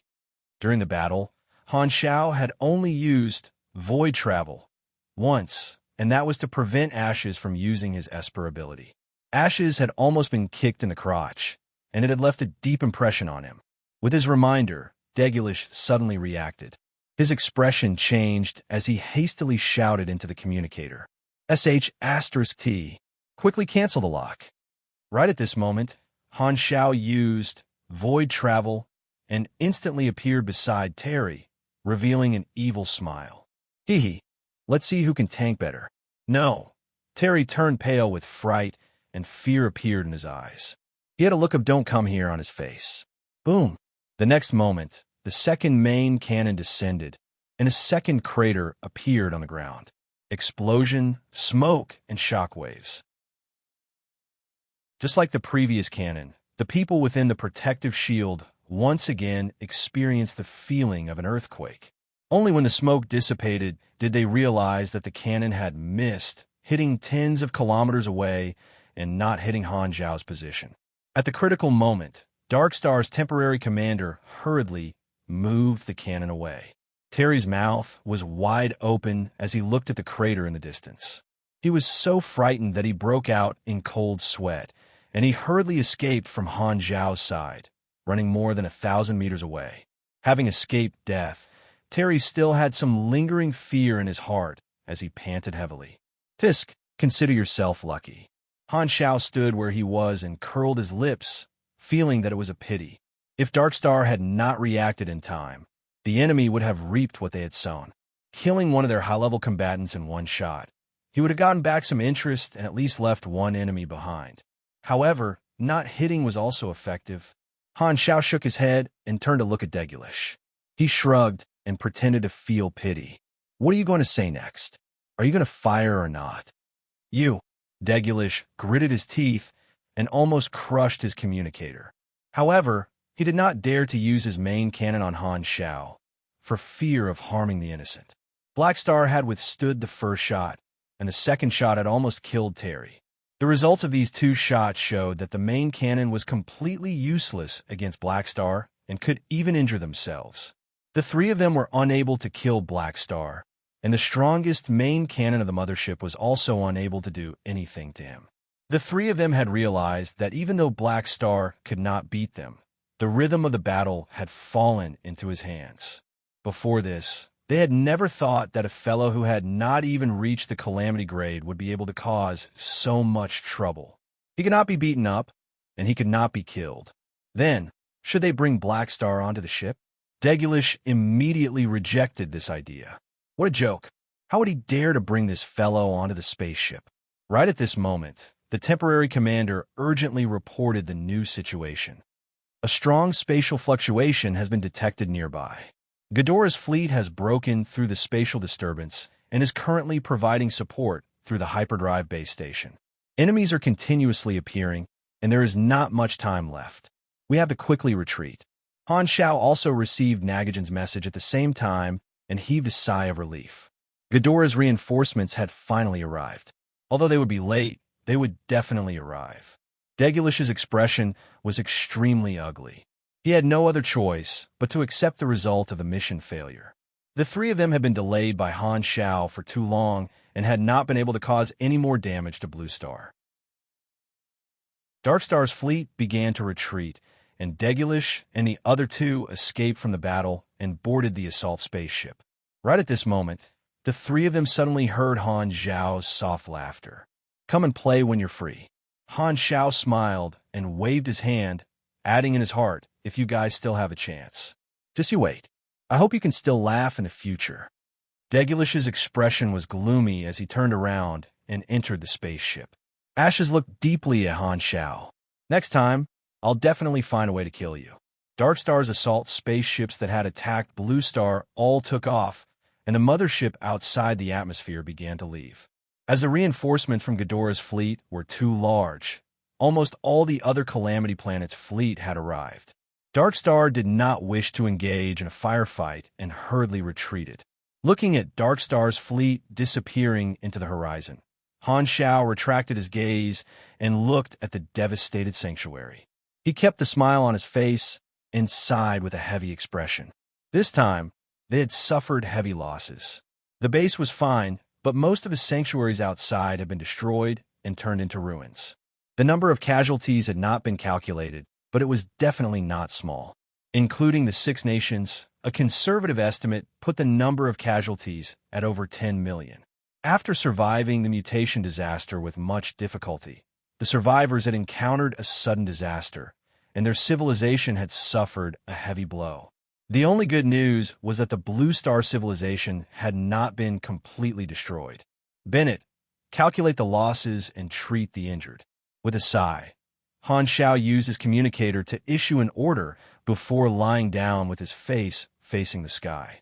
The moment the pressure disappeared, the tiredness that he had forced himself to endure exploded, engulfing his entire body like a tsunami. He did not even want to move a single finger. This battle had exhausted him to death. Thankfully, while the losses were heavy, the outcome was not irreversible. Everything had finally come to an end. Nagajin landed at the side and looked at Han Xiao with a complicated expression. The shock in his heart was like a tsunami. Darkstar had attacked the defenseless Blue Star, mobilizing 3 Calamity-grade supers, but to no avail. Even the main cannon had not been able to kill Black Star. In other words, it was equivalent to Black Star holding back 3 Calamity-grade supers and preventing them from destroying the planet. In the end, Darkstar was forced to retreat. Nagakin could almost imagine how big of an uproar this news would cause in the Shattered Star Ring in the following days. Chapter 561. A series of notifications popped up on the interface. Blue Star Crisis completed. You have received 62 experience. Garden Star System Renown +2. Blue Star, 6 Nations Favorability +1,500. Assassination target completed. You have received 1,210 experience. Garden Star System Renown +30. Godora Camp Favorability +1,000. You have received 1 legendary point. Both missions were completed. Han Xiao looked at the notifications. His renown in the Garden Star system was not low to begin with, and when the news spread, it would increase his renown. After this battle, his renown in the Garden Star system would probably increase to the level of famous far and wide, which meant that he would be a famous person in the star field. This time, he had also received a new legendary point.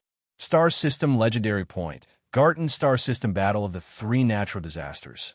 You were surrounded by 3 grade A supers and did not lose in the end. You have proven your strength. This is a legendary story, enough to make anyone who knows of it feel surprised and doubtful. Everyone who knows of you will recognize your strength, and your story will be sung in the galaxy. The Star System Legendary Point had a wider range than the Planet Legendary Point and increased the percentage of the reward. The Planet Legendary Point was 5%, and the Star System Legendary Point was 12%. This was Han Zhao's first Star System Legendary Point. Other than the mission rewards, a notification popped up on the NPC interface. There was a new option, Frowny Face Battle Campaign. Blue Star Defense Battle, what a surprise. Han Zhao's eyes lit up. Only a more sensational battle would generate a Battle Campaign instance dungeon. Another similar one was Battle Campaign, Power of the Dragon Emperor. This meant that his battle with Darkstar had reached the level of generating an instance dungeon. It was very easy to deal with the rewards, and it was completed very quickly. At this time, Godora spaceships descended from the sky and landed slowly. The commander walked over with a group of subordinates. Darkstar set up a space disruption device. We came too late, and they escaped. How is the situation here? As he spoke, the fleet commander subconsciously looked at the crater that had been blasted out by the main cannon, and his heart sank. He felt that the support mission might have failed, and Blue Star had suffered irreparable damage. The enemy didn't succeed. Nagajin explained briefly. Han Zhao's actions played a key role. He focused on explaining the battle between Darkstar and Han Xiao. Hearing this, Ghidorah's commander and subordinates all looked at Han Xiao. Their expressions changed, and their faces were filled with disbelief. Fighting against 3 calamity grades and the mothership's main cannon, this was too strong. Ghidorah looked at the traces of battle around them and knew how intense the battle had been. Ghidorah's upper echelons had been anxiously waiting for the results. They were not worried about Blue Star, but about Han Zhao's safety. As long as Han Xiao was alive, the information exchange could continue. When they learned that Darkstar had sent 3 high-level combatants to deal with Black Star, the upper echelon's hearts sank. They thought that Darkstar had discovered that Black Star had stolen information, so they had taken action. However, Nagajin's report shocked the upper echelons. Black Star had not been defeated even when facing 3 high-level combatants. His opponents were not weaklings, but 3 high-level combatants in the galaxy. In the end, he had even taken on the main cannon head-on. This level of strength shocked even the knowledgeable upper echelons of Ghidorah. Black Star's performance had already entered the ranks of the top combatants. The 6 nations and the sanctuary had suffered varying degrees of damage, and they were organizing people to deal with it. Ghidorah's people had already arrived and were temporarily stationed there, worried that Darkstar would return and help clean up the mess at the same time. There were dilapidated walls everywhere, flames blazing, and smoke rising in spirals. Many injured people were dug out from the rubble by the guards. They covered their bleeding wounds and screamed in pain. There were also residents who had lost their family members who were in a daze and sobbing. It was a tragic scene. Although Darkstar had been repelled, it had caused countless deaths, and the damage would forever remain in the hearts of the survivors. Many of the survivors did not have time to grieve. They took the initiative to join the relief effort and contribute their strength. Han Shao rested for a while before getting up and walking toward the base. Along the way, the relief workers came and went hurriedly, constantly brushing past him. They were all rushing to save people and did not stop in front of him. However, when they passed by, these relief workers would spontaneously nod at Han Shao with solemn respect and an indescribable gratitude on their faces. After entering the base area, Hela came up to him and sized him up carefully. She hesitated for a while and said uncertainly, "Are you not injured?" Aurora quickly interrupted. "Tell me if you're injured. I can treat you. I've seen many such small situations." Han Shao waved his hand. His face was not red, and he was not panting at all. "It's good that you think you are fine." Hela paused and did not say much. "Hee, Big Sister was very worried about you just now." Aurora giggled. Before Han Shao could look over, Hela immediately explained, "If you died, we would not be able to live either." Han Shao rolled his eyes and said, "Helping me earlier is more useful than saying anything else." Hela had never directly accepted Han Zhao's invitation before, but this time she did not deny it and slowly said, "I will focus on training at the Dragon Emperor's place and become stronger as soon as possible." "Me too." Aurora quickly raised her hand.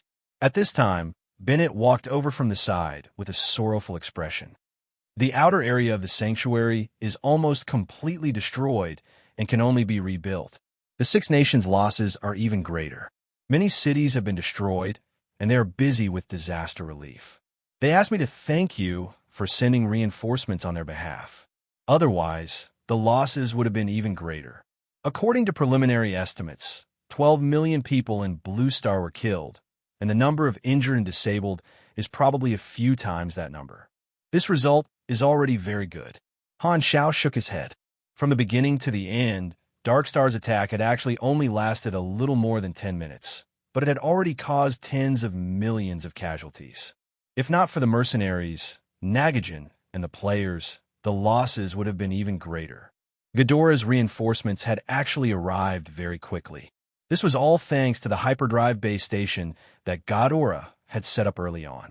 Otherwise, if Darkstar had been given enough time, it would not have been a matter of how many casualties there were. At that time, it would not even be possible to find a living person to count the losses. The destruction of the cities was even more severe. They were basically in ruins, and it would take a long time to rebuild. "This group of attackers is Darkstar?" Bennett asked. Han Shao nodded. "Damn it." Bennett's expression was angry and helpless. Even if he knew who the enemy was, he had no way of dealing with them. He did not even have the right to talk to them. He could only swallow the bitter fruit and chew on his hatred. "Don't worry, I will solve the problem of Darkstar. You don't have to worry." Han Shao smiled. After patting Bennett's shoulder, Han Shao walked past a few of them and walked toward the central base. He only left a back view for Hela and the others to see. They suddenly saw an illusion. The back view of Han Shao when he left Blue Star and boarded the spaceship overlapped with the back view at this moment. It was as if this old acquaintance had unknowingly grown to a point where they could only look up to him. After returning to his room, Han Shao took a shower and changed his clothes. The battle just now had consumed a lot of energy. As soon as he relaxed, his stomach started to cramp from hunger. After eating more than 20 highly concentrated nutrition bars, he felt that he had regained some energy. Knock, knock, knock. Suddenly, there was a knock on the door. When the door opened, Haluz and a group of officers were standing outside. Most of the mercenaries had gone to support the Six Nations and had just returned not long ago. As soon as they returned, they were shocked to hear about Han Zhao's battle results. They even thought that their captain had changed. After confirming it repeatedly, they accepted this fact and immediately ran over to visit Han Zhao. As soon as the door opened, everyone rushed into the room. I heard that you defeated 3 calamity grades, and even the main cannon couldn't injure you? Haluz had a look of surprise. He looked at Han Zhao from head to toe and asked in confusion, "When did you become so powerful? Why didn't I know about it?" "You'll know when we have time." I think it's better not." Haluz trembled. In the past, when they fought, it could still be called a sparring session. Now, it was purely a one-sided beating. He did not want to be tortured, so he could only win against his captain in cards. Han Zhao smiled and turned to see Sylvia staring at him with sparkling eyes. "Teacher, I want to learn this." "Get lost. You want to learn everything." "No, I want to learn. Don't even think about it. You can't learn this." Sylvia's face drooped, and she mumbled, "Too much. How can you be like this?" Beside her, Jeanette winked and licked her lips. "Captain, you're actually so strong. Let's try it out someday." "Go find Harmon." "I'm not interested." Han Zhao's mouth twitched. Harmon was suddenly cued. He scratched his head and turned to look at Jeanette. "Do you want to fight?" "I'm always up for it." "I'm not talking about a fight." Jeanette's face stiffened. "Bullsh asterisk T, that's a fight." The Volga boss curled his lips. The officers were noisy, and only Fu Ding smiled warmly. "Black Star, are you injured?" "It's nothing serious." Han Zhao nodded and asked, "Where did Erosia go?" Erosia did not follow this group of officers to visit Tui to visit him. She expended too much energy and went to the reactor to recharge herself. Han Zhao nodded. Erosia was an energy body, and the reactor was her supply station. The officers chattered for a while, and Han Zhao felt a headache coming on. He chased him out of the room and rested in his room. There was no need for him to interfere in the disaster relief. Han Technician had more important things to do. This battle had caused him to lose a large number of machines, and the most important thing was to reorganize the Mech Legion and restore it to its original size. The second thing was to advance to the Calamity grade as soon as possible. He was currently level 136, and his combat strength was close to grade A. He estimated that he would be able to enter the Calamity grade once he reached level 140. Level 140 was the time of his next race evolution, and the increase would be huge. Coincidentally, his virtual mechanic class was currently level 11, and the upper limit was level 20. This meant that when he reached level 140, there would not be a class advancement mission, only a promotion mission. He still had a mission completion card in his hands, so he could directly advance. However, although he was only 4 levels away from the promotion boundary, every level required a large amount of experience. From level 136 to level 140, he needed more than 3 billion experience. The upper limit of version 1.0 was level 60, and the upper limit of version 2.0 was level 90. As more experience was required to level up, the upper limit would gradually decrease, and the players would need more time to level up. At the beginning of the battle, Han Zhao had used all the experience he had saved to level up. If he wanted to earn 3 billion experience in a short time, he could only start from the players. Ghidorah was secretly preparing for the final battle, and Darkstar was kept in the dark. He had to quickly recover his combat strength before he could participate. Ghidorah's ally was also a main storyline. Looks like I need to update my skills and knowledges. It just so happens that I have enough funds in my account. I can buy Pugilist and Esper class knowledges, copy them, and resell them. I just need to change the price from money to experience. Alright, I can also sell the dungeon I just got. Han Zhao was already familiar with such methods, and he opened the forums to take a look at the situation of the players. All sorts of posts appeared before his eyes, and the Blue Star section was almost entirely filled with posts about him. The forums had already exploded because of the battle earlier, and countless screenshots and videos showed the historic scene of Han Xiao facing the main cannon head-on. It was extremely shocking, and the players were extremely excited. The trending list was once again dominated by him. Han Xiao casually browsed through some of the posts, and the boasting made his scalp go numb, and goosebumps appeared all over his body. So many posts from the players could be summed up in a few words: strong, awesome, shocking, super cool, I'm in love. The players who had already joined the Black Star mercenary were the happiest. The stronger the faction leader, the more face they would have. Above them was the Dragon Emperor Ames. Just thinking about it made them feel that this faction had a bright future. This incident is an opportunity for the players to feel that the storyline of Blue Star has ended, and it's time for them to enter the galaxy. Furthermore, based on the needs of Ghidorah and the responsibilities of a galactic news reporter, the events on planet Aquamarine would be heavily publicized. If Ghidorah's guess was correct, there would be many uninvited guests descending on planet Aquamarine. Han Zhao's eyes flashed. This was a good opportunity for the next stage of his plan.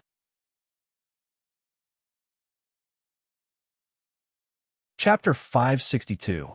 Darkstar's actions had always attracted the attention of many parties, especially after the battle on planet Golden Gate. All sorts of reports and discussions were biased towards Ghidorah, and many galactic residents were looking forward to what would happen next. What most people did not expect was that the news of the second victory would come so quickly. This time, the main character of this incident was an aboriginal planet called Blue Star. Many people felt that this was unbelievable. It was reasonable for Ghidorah to defeat Darkstar, but how could an aboriginal planet defeat Darkstar?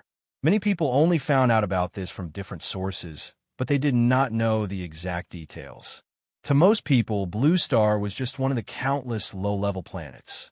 If not for the fact that it was one of the Calamity planets, many people would not even know about this planet.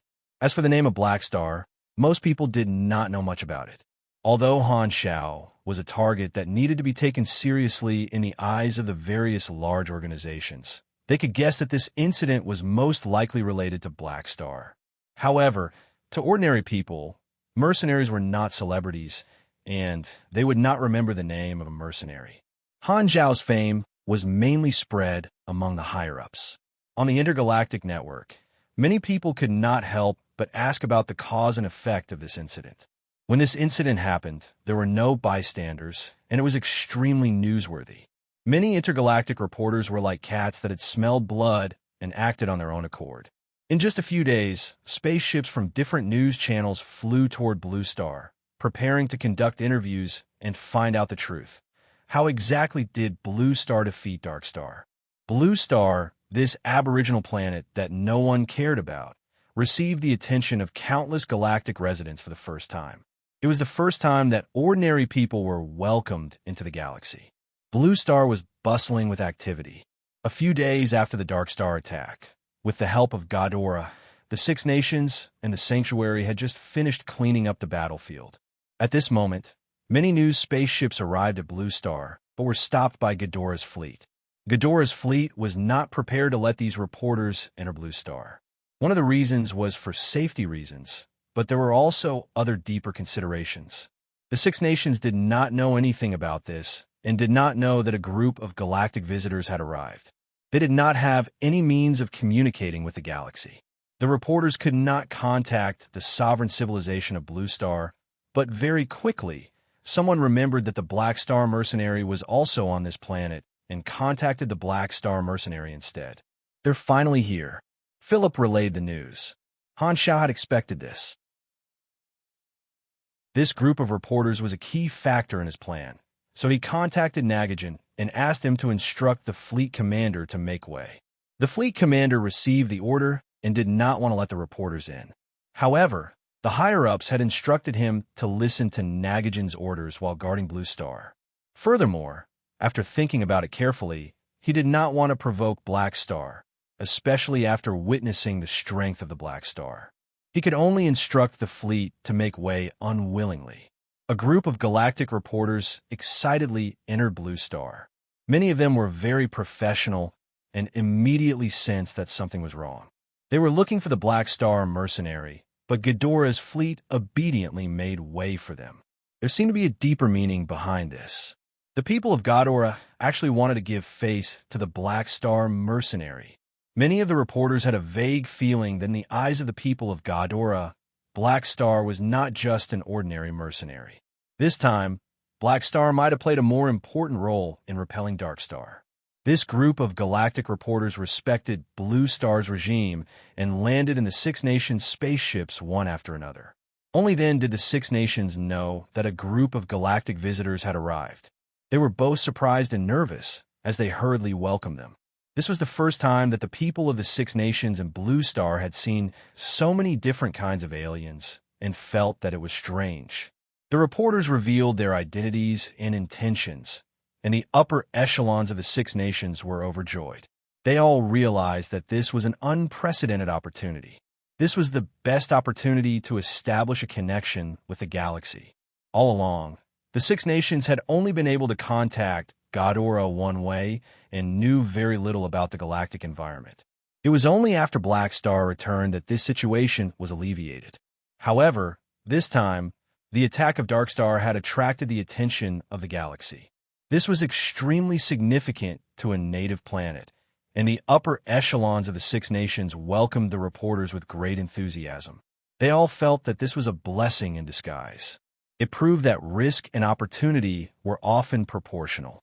Although the Six Nations did not know how to treat their guests in the galaxy, they were very humble and kept asking the reporters. The reporters told them everything they knew.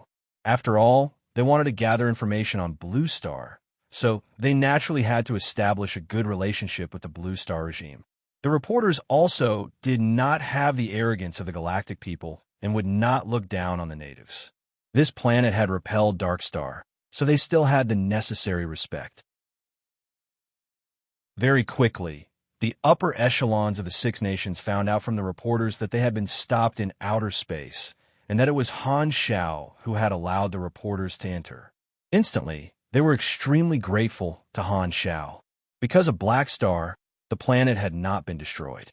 Now, it was Black Star who had given them the opportunity to establish a connection with the galaxy.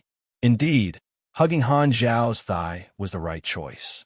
The other party had already started to fulfill their private agreement and help them develop. On the other hand, after some communication, the reporters also found out that the main reason for repelling Dark Star was the Black Star mercenary. This immediately confirmed their previous guesses.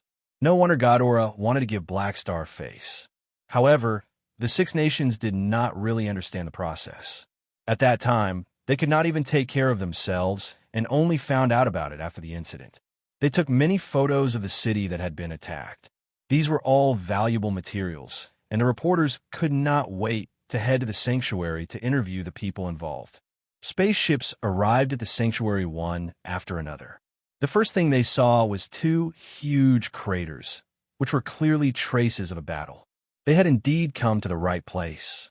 All the reporters were energized. Without another word, they picked up their cameras and started taking photos of the craters. The spaceships landed one after another, and the reporters walked out. Haluz had been waiting for them for a long time. He glanced at them and said calmly, "Follow me to the conference room. Black Star will accept your interview." All the reporters nodded and hurriedly followed. Their attitude was different from how they treated the Six Nations. Although these reporters were not arrogant and maintained an equal attitude toward the Six Nations, even if they did not look down on them, the natives were still different and did not have many common topics. However, in front of the Black Star mercenary, this group of galactic reporters lowered their attitude. The Black Star mercenary was an existence of a higher level. This respect came from the bottom of their hearts and was not faked. When they arrived at the conference room, Han Xiao was not there yet. The reporters could only wait. However, they did not idle around and interviewed Haluz first. Haluz had received Han Xiao's instructions a long time ago, so he purposely stayed there for the reporters to interview him. He explained the entire process in detail. At that time, Dark Star sent out a large number of spaceships to attack the Six Nations and us. Our captain was the target of Dark Star, and the enemy sent out a total of 3 Calamity-grade supers to surround and attack our captain. Black Star faced 3 Calamity grades alone. Since he was still alive, the result was self-evident. The reporters were in an uproar and recorded it down. Dark Star sent out 3 Calamity-grade supers to fight Black Star together. Haluz continued. Our captain faced the 3 most terrifying enemies alone and took on the greatest risk.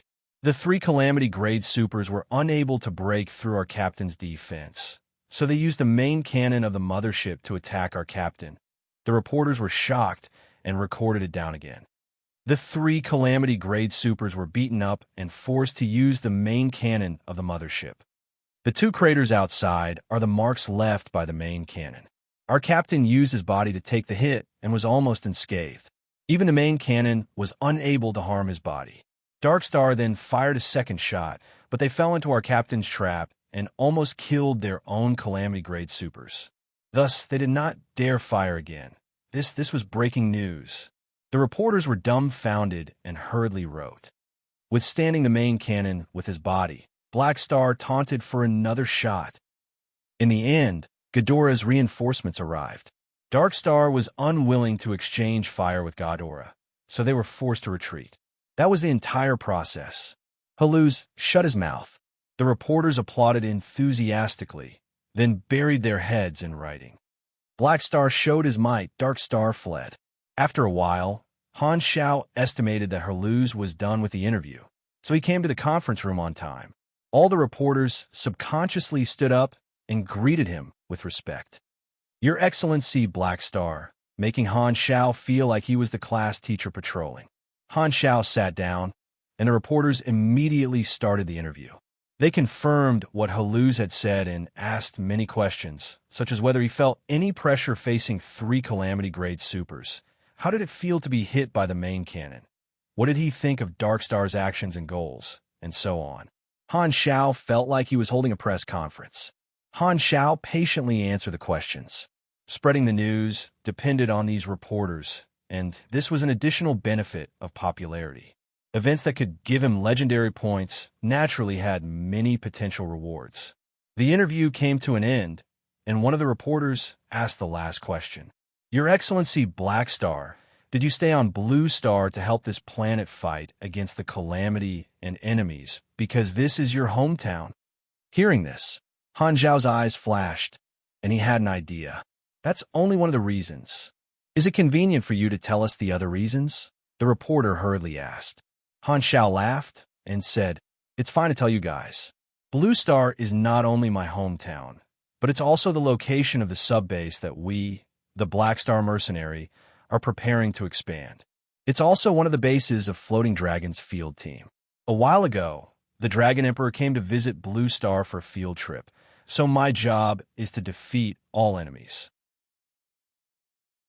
The eyes of the reporters sparkled, and they were overjoyed. This was another piece of fresh news. Blue Star was a planet that was protected by Black Star and Floating Dragon. Han Shao nodded. From that day onward, Blue Star would no longer be a low-level planet with nothing special. It would be branded with Floating Dragon's label. This name would be a protective talisman that could at least force 90% of those who had bad intentions to retreat, especially those shark-like galactic pirates.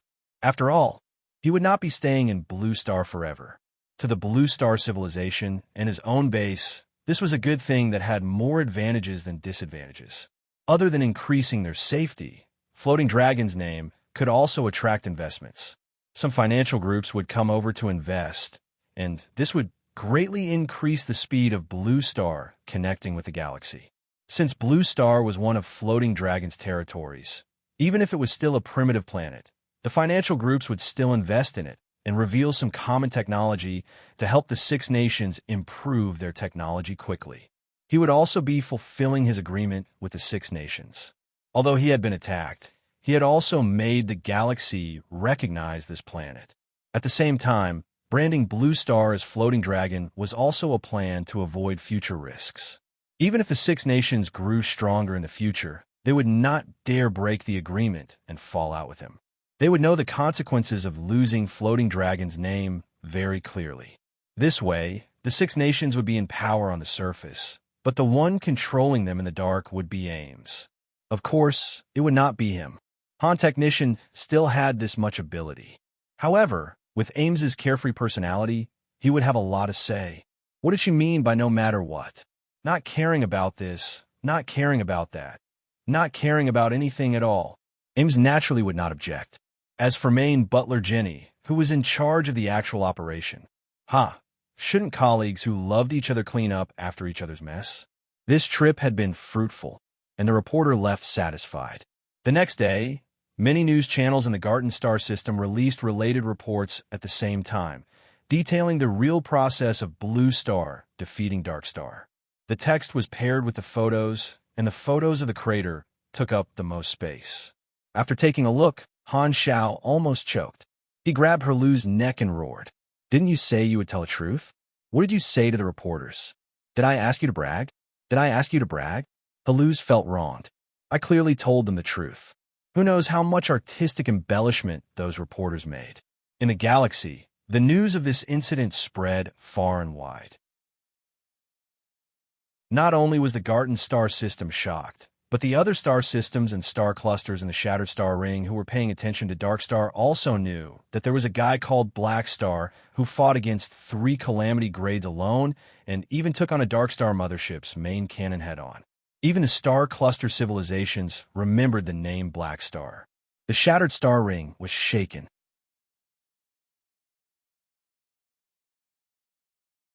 Chapter 563.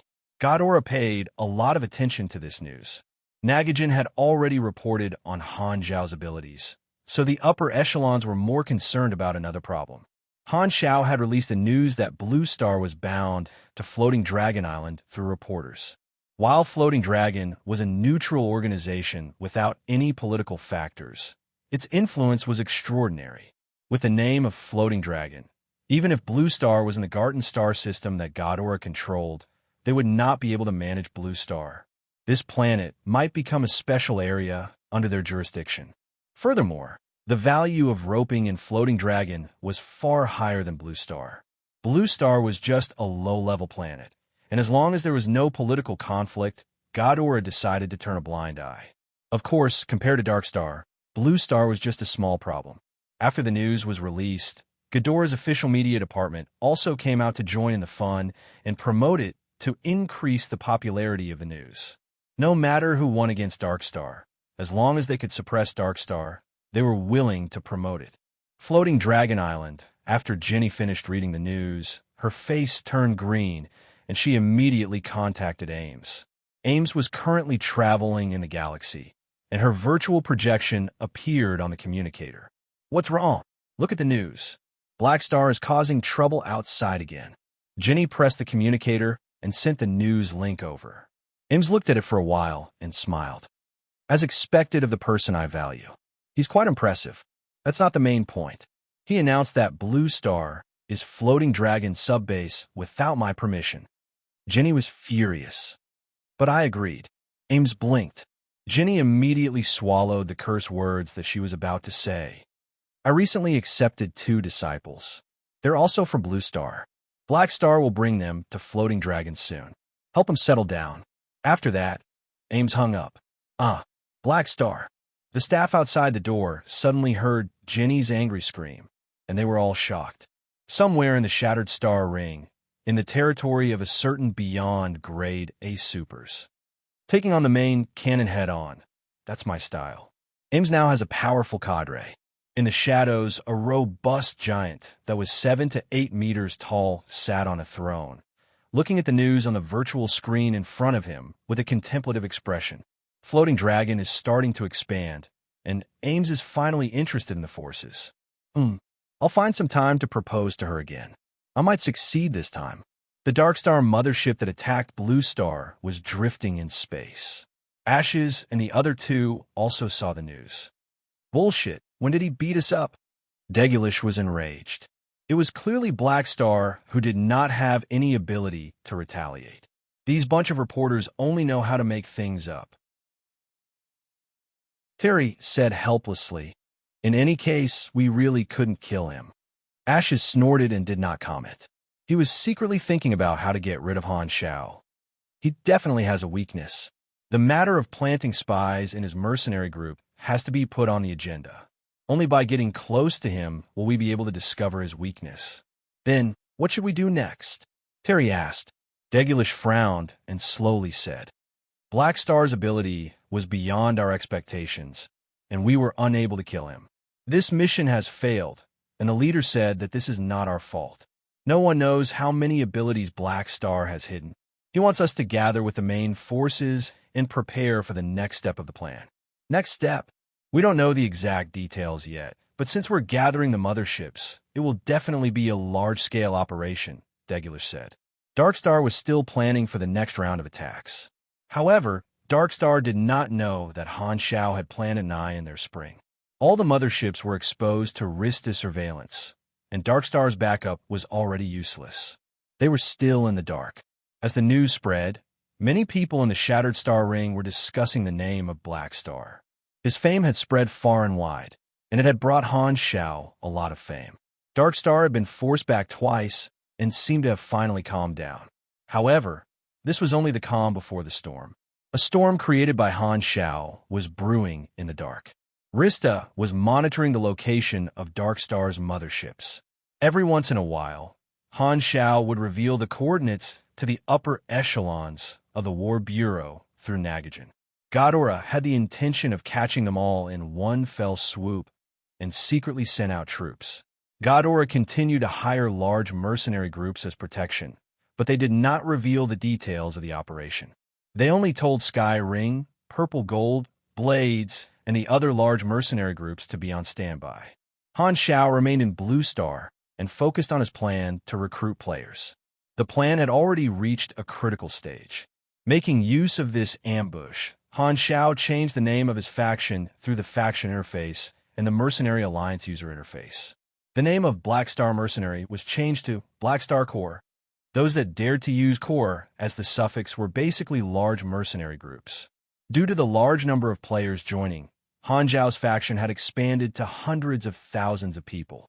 Just in terms of numbers, they had already entered the ranks of this group. No one in the mercenary world would object to this change. With regards to this decision, Han Shao gave a speech to all the players, emphasizing that it was because of the players that the faction changed its name, making the players feel that their actions had helped the faction grow. Changing a name for this reason was easier to cultivate a sense of collective honor and belonging to the players, making them feel that this was a faction that belonged to them. At the same time, this was also a signal to the players that they were about to leave Blue Star and enter the next stage very soon. From the players' point of view, changing the name of the faction this time was a transition event that they were about to enter the galaxy. This kind of behavior that was similar to cultivating corporate culture could only have a better effect when coupled with substantial benefits. Han Shao released a new product at the right time. He bought 2 new Pugilist and Esper class advancement knowledges through the Galactic online trading platform, spending more than 100,000 ANAs, and placed them in the faction store. What shocked the players was that these 2 new knowledges did not charge money like the other knowledges, but only required experience. At the same time, there was no prerequisite to purchase faction favorability. With regards to this matter, Han Shao explained it to Philip. The Black Star Corps would provide 2 class advancement knowledges for free to cultivate and train the new mercenaries under their command. This move instantly ignited the excitement of the players. Han Shao sold his mechanic class knowledges through the method of impart skills, and the knowledges of the other 2 classes were sold through the faction store. This meant that as long as the players joined the Black Star Corps, they could immediately learn these 2 free class advancement knowledges. This instantly became a new benefit exclusive to the faction, just like how one could exchange for class knowledges after joining Ghidorah and accumulating enough merit. However, Han Shao directly removed those restrictions, and they could directly use experience to learn the knowledges. Countless players were overjoyed and felt that they had made a killing. The pro players who entered the galaxy in version 1.0 shared the price of class knowledges in the galaxy. If one did not join a faction and only used money to purchase class knowledges, the class advancement knowledges would cost tens of thousands of anus. In comparison, the Black Star Corps' treatment was the best of the best. In the eyes of the players, this was all thanks to them. It was because they had expanded the size of the faction and changed the name to Black Star Corps that the faction store updated with this new benefit. As expected of a growing faction, not taking money, only EXP, this was something that Han Xiao had done on purpose. His target customers were the players of the other two classes, so he could quickly accumulate EXP to reach level 140. Han Technician's account now had more than 10 million anus. Burning more than 100,000 anus for this was nothing in his eyes. He did not even bother to charge a symbolic fee. Even if he only charged 1 anus, the effect was far better than free. Class advancement knowledges were a necessity, and the number of buyers basically covered all the Blue Star players outside of the mechanic class. Spending more than 100,000 anus, if he did not harvest a huge amount of experience, he would be letting his conscience down. There was only one such cheap class advancement knowledges. The players did not hesitate and eagerly bought them. The effect of this move was obvious. The experience on Han Zhao's interface skyrocketed at a crazy speed. 300 million, 600 million, 1 billion. The effect of free was terrifying. Looking at the speed of his experience increase, Han Xiaoxin was overjoyed. The experience earned this time will probably not only allow me to reach level 140, but it can also be used for a period of time. In just one day, the experience accumulated on the interface was enough to reach level 140. In order to reach grade of first, Han Xiao did not even have time to repair the Mech Legion. This attack made him understand that when the leaks were ripe, they had to be cut off as soon as possible. If he was already a calamity grade when he was surrounded by ashes and the others, it would not have been so thrilling. Han Xiao came to the training room in base number 2, locked the door, and opened the interface. Taking a deep breath, he invested experience in a leveling up. I can finally reach the calamity grade and officially step into the high-level combat power level. Han Xiao was secretly excited.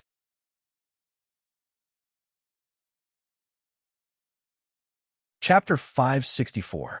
The difference between Grade B and Grade A was in the level of life. After entering Grade A, one's genes would be more perfect, and the body would be more adapted to the release of energy. The energy consumption during the release process would be greatly reduced, and the output conversion rate would increase significantly. In other words, it was an increase in endurance and attack power. This was why Grade A was praised as Calamity.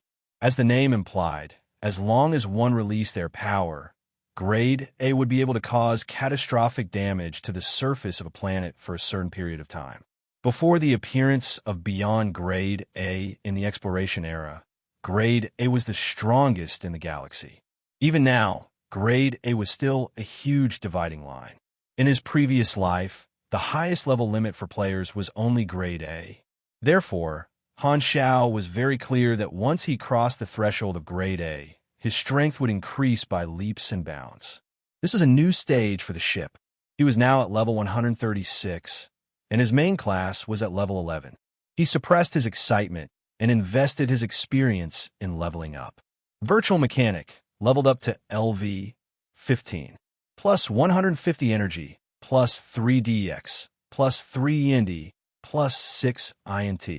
You have received 6 free attribute points. You have received 1 potential point. Your total level has reached 140. You can continue to level up after completing the promotion mission. At this level, the promotion mission would not be easy. Han Xiao only needed one look to know that it was impossible to complete it in a short time. Without hesitation, he used the last mission completion card left from the previous random reward. The option of the promotion mission instantly turned from gray to gold. This was the fastest Han Technician had ever completed a promotion mission. There was only one word to describe it. Awesome. Level 140 promotion mission completed. Endurance bonus increased. 1 endurance equals 80 health equals 90 stamina. The last time I did the promotion at level 120, the endurance bonus increased from plus 10 to plus 15, reaching 165. Now that I'm at level 140, it's also plus 15 to 180. After this race evolution, the endurance bonus will increase to plus 20 in the next promotion. Han Xiao thought to himself. From level 60 onwards, every 40 levels would be a race evolution. Level 140 would be the third race evolution. Notifications popped up on the interface like flowing water. After a long time of coexisting with energy, your genes have been optimized again. You have gone one step further on the path of evolution. You have obtained a sublimation in the level of life. Detected race, Void Prowler, human form. Randomly drawing 7 compatible evolution paths. Drawing complete. Please choose one of the 7 options below as your evolved race. Warning: the evolution process is irreversible. Please choose carefully. Appendix: Evolution Path Characteristics. V-Type Space Human, minus 74% compatibility. Void Symbiotic Body, human form. Minus 88% compatibility. Void Corruptor, human form. Minus 75% compatibility. Void Hunter, human form. Minus 77% compatibility. Chaos Observer, human form. Minus 72% compatibility. I Void Eye, minus 42% compatibility. High Energy Entity, Soul-Based Creature. Minus 35% compatibility. Out of the 7 options, 5 of them belong to the Void Evolution System. The Void System was a rare evolution chain that was very difficult to obtain. Normal race evolution only had a very small probability of randomly drawing out the Void System's evolution path. Han Xiao had consumed the Void Dragon's bone marrow and obtained a part of the Void gene fragment. The Void Prowler only appeared in the last race evolution. After becoming the Void Prowler, his evolution chain had deviated from the human race's main branch to the Void System's branch. At the same time, he retained part of the human race's characteristics. The Void System was a kind of mutated evolution and had a high degree of integration with different species. Therefore, many evolution options were labeled with the characteristics of human form. Of course, there were also options that did not retain the human form. For example, I Void would become a large eyeball with tentacles. It had the fear judgment of the Void Gaze. Whoever it stared at would have a miscarriage. High Energy Entity was another form of energy life. Soul-based creatures were similar to liches. As long as their soul core was not damaged, even if their energy body was destroyed, they could be repaired at any time. This was a species suitable for mages. Han Xiao naturally wanted to retain the Void System's evolution path, which had great potential. At the same time, he also needed a human body to complete mechanical construction. Some of his talents could only continue to take effect in human form. Therefore, only 4 Void evolution options that retained the human form met the requirements. I now have extremely high tankiness, so I don't need to worry about health. What I lack is attack power. I'm a mechanic, so the higher my intelligence, the higher the bonus. After thinking for a while, Han Xiaoxin made a decision and seriously confirmed the evolution path. Selection complete. Evolving. Evolution complete. Race changed to Chaos Observer, human form. Molecular structure improved, organ structure strengthened, metabolism changed, adaptability increased. Your potential has increased. You have received attributes: STR plus 0, DX plus 40, Yini plus 15, INT plus 94, MYS plus 72, CHA plus 56, Energy plus 840. Energy level bonus attributes have changed. An avalanche of pain exploded from the depths of his body. Han Xiao was already mentally prepared. He gritted his teeth and endured the pain that was enough to make an ordinary person faint. He tried his best to feel the changes in his cells and genes. His body uncontrollably turned into a void creature, and his vision kept flickering between the physical world and the void dimension. It was as if there were dozens of frames per second. This time, the pain in his brain was the most intense. It was as if thousands of needles had pierced into his brain. Chaos Observer. his attributes were more inclined toward intelligence. This was one of the reasons why he chose this path. Another reason was that Han Xiao still remembered that this path had a chance of evolving into a high-level void creature. Its potential was greater than the other three options. Fortunately, the pain this time was not as painful as when he evolved into Void Prowler. Han Xiao was already a void creature, so the changes in his genes were not that intense. Huff! Huff! After a long time, the pain slowly subsided. Han Xiao was panting heavily and sweating all over. It was as if he had just been fished out of the water. The world in his eyes became clearer and clearer. His brain was working faster, and all kinds of thoughts appeared one after another like bubbles in boiling water. Han Xiao fell for a few seconds and looked at the interface to check his new race talent. Your race's characteristics have changed. You have received race's characteristic Advanced Void Travel. You have received race's characteristic Void Vision, Observer. You have received race's characteristic Observer's Mark. You have received race's characteristic Chaos Form, Release. 4 talents. Han Zhao's face was filled with joy. This was one more than the Void Prowler. He tried them one by one and had an idea.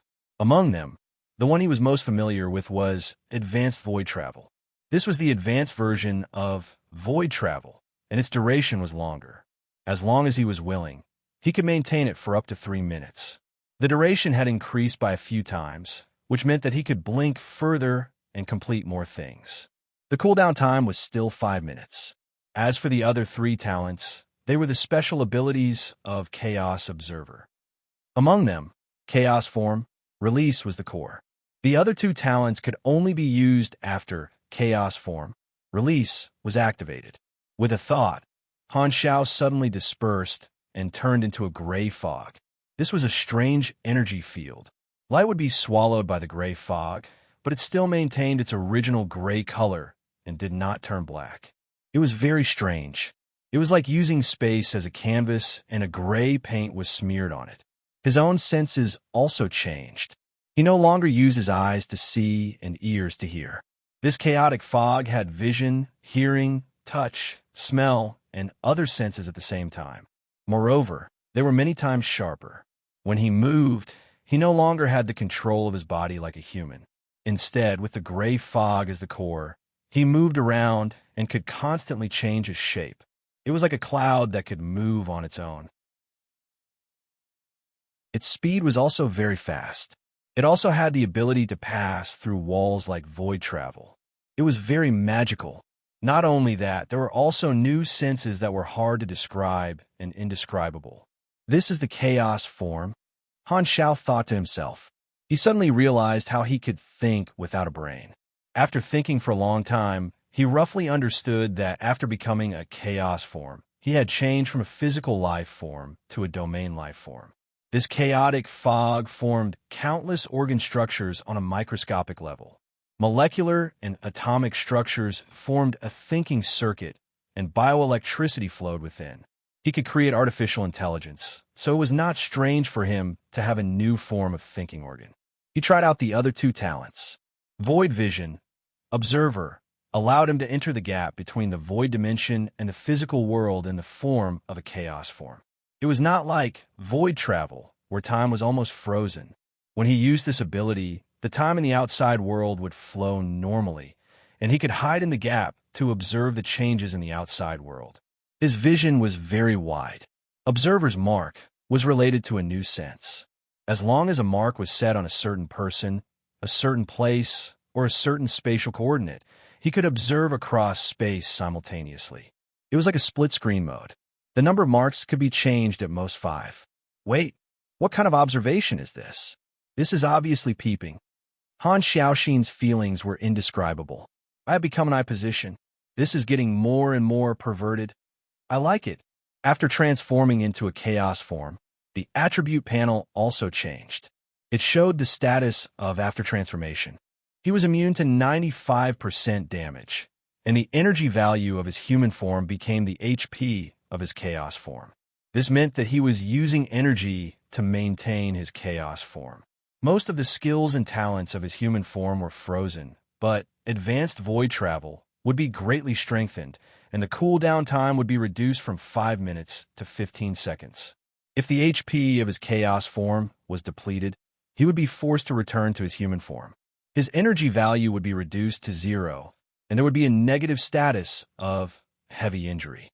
At the same time, chaos form, release, would enter a 48-hour cooldown period. In other words, the chaos form does not have much combat power. It is mainly used to observe and run. This is a support function. After deactivating the chaos form, release, transformation, the gray fog rolled and shrunk, condensing into a human form in the void dimension. Then, his skin returned to its normal color, and he returned to his original human form. Han Xiao took out a mirror and looked at himself. This time, it was not an illusion. He seemed to have become more handsome and taller. His eyes were especially beautiful, and he had the urge to dig them out and collect them. These were the changes of his race evolution. There were more notifications on the panel. Frowny face, your combat power has exceeded 10,000 Ona. You have leveled up to grade A. You have received a special grade bonus. A special grade bonus was an additional increase that would only appear when one reached grade A. With 10,000 Ona as the standard, every increase of 10,000 energy levels would give a new grade bonus. The difference between grade A and beyond grade A was very large. There was a difference in strength between grade A and grade A. The simplest way was to compare their combat power or distinguish the difference in level, attributes, skills, and talents. A grade A plus powerhouse could even crush an ordinary grade A calamity who had just entered grade A. Your Yindi bonus plus 10. Currently, 1 Yindi equals 90 HP equals 100 stamina. All resistances plus 8%. Highest attribute plus 10%. Other attributes plus 5%. You have received an additional 30 free attribute points. You have received an additional 5 potential points. You have learned the ability Mechanical Force Field. You have received the grade talent Superhuman. These two were exclusive abilities that could only be learned when one reached grade A.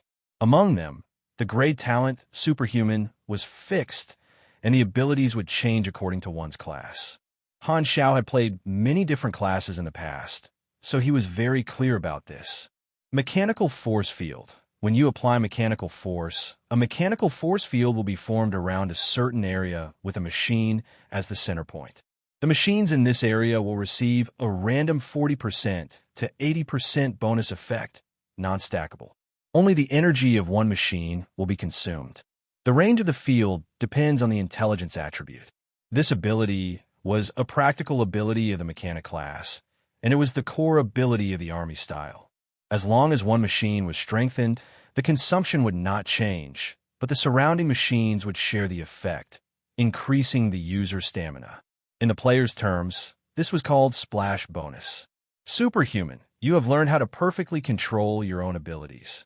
Ability strength increased, including but not limited to various weapons and equipment, machinery created with mechanical force, summon creatures, and other combat methods controlled by yourself. Bonus effect depends on the total level of the character. Level 1. Level 100, plus 2% attack every 10 levels. Level 100, level 160, plus 3% attack every 10 levels. Level 160 and above, plus 4% attack every 10 levels. Current ability strength increase, 32%.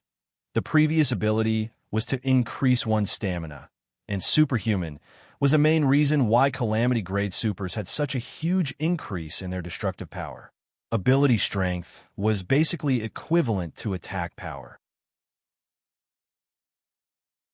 This bonus was independent of all talents and skills, which meant that no matter how high one's attack power was, it would be increased by a percentage based on this. The stronger the attack, the greater the increase. The higher the level, the greater the increase. For example, Aim's terrifying attack power was due to this talent.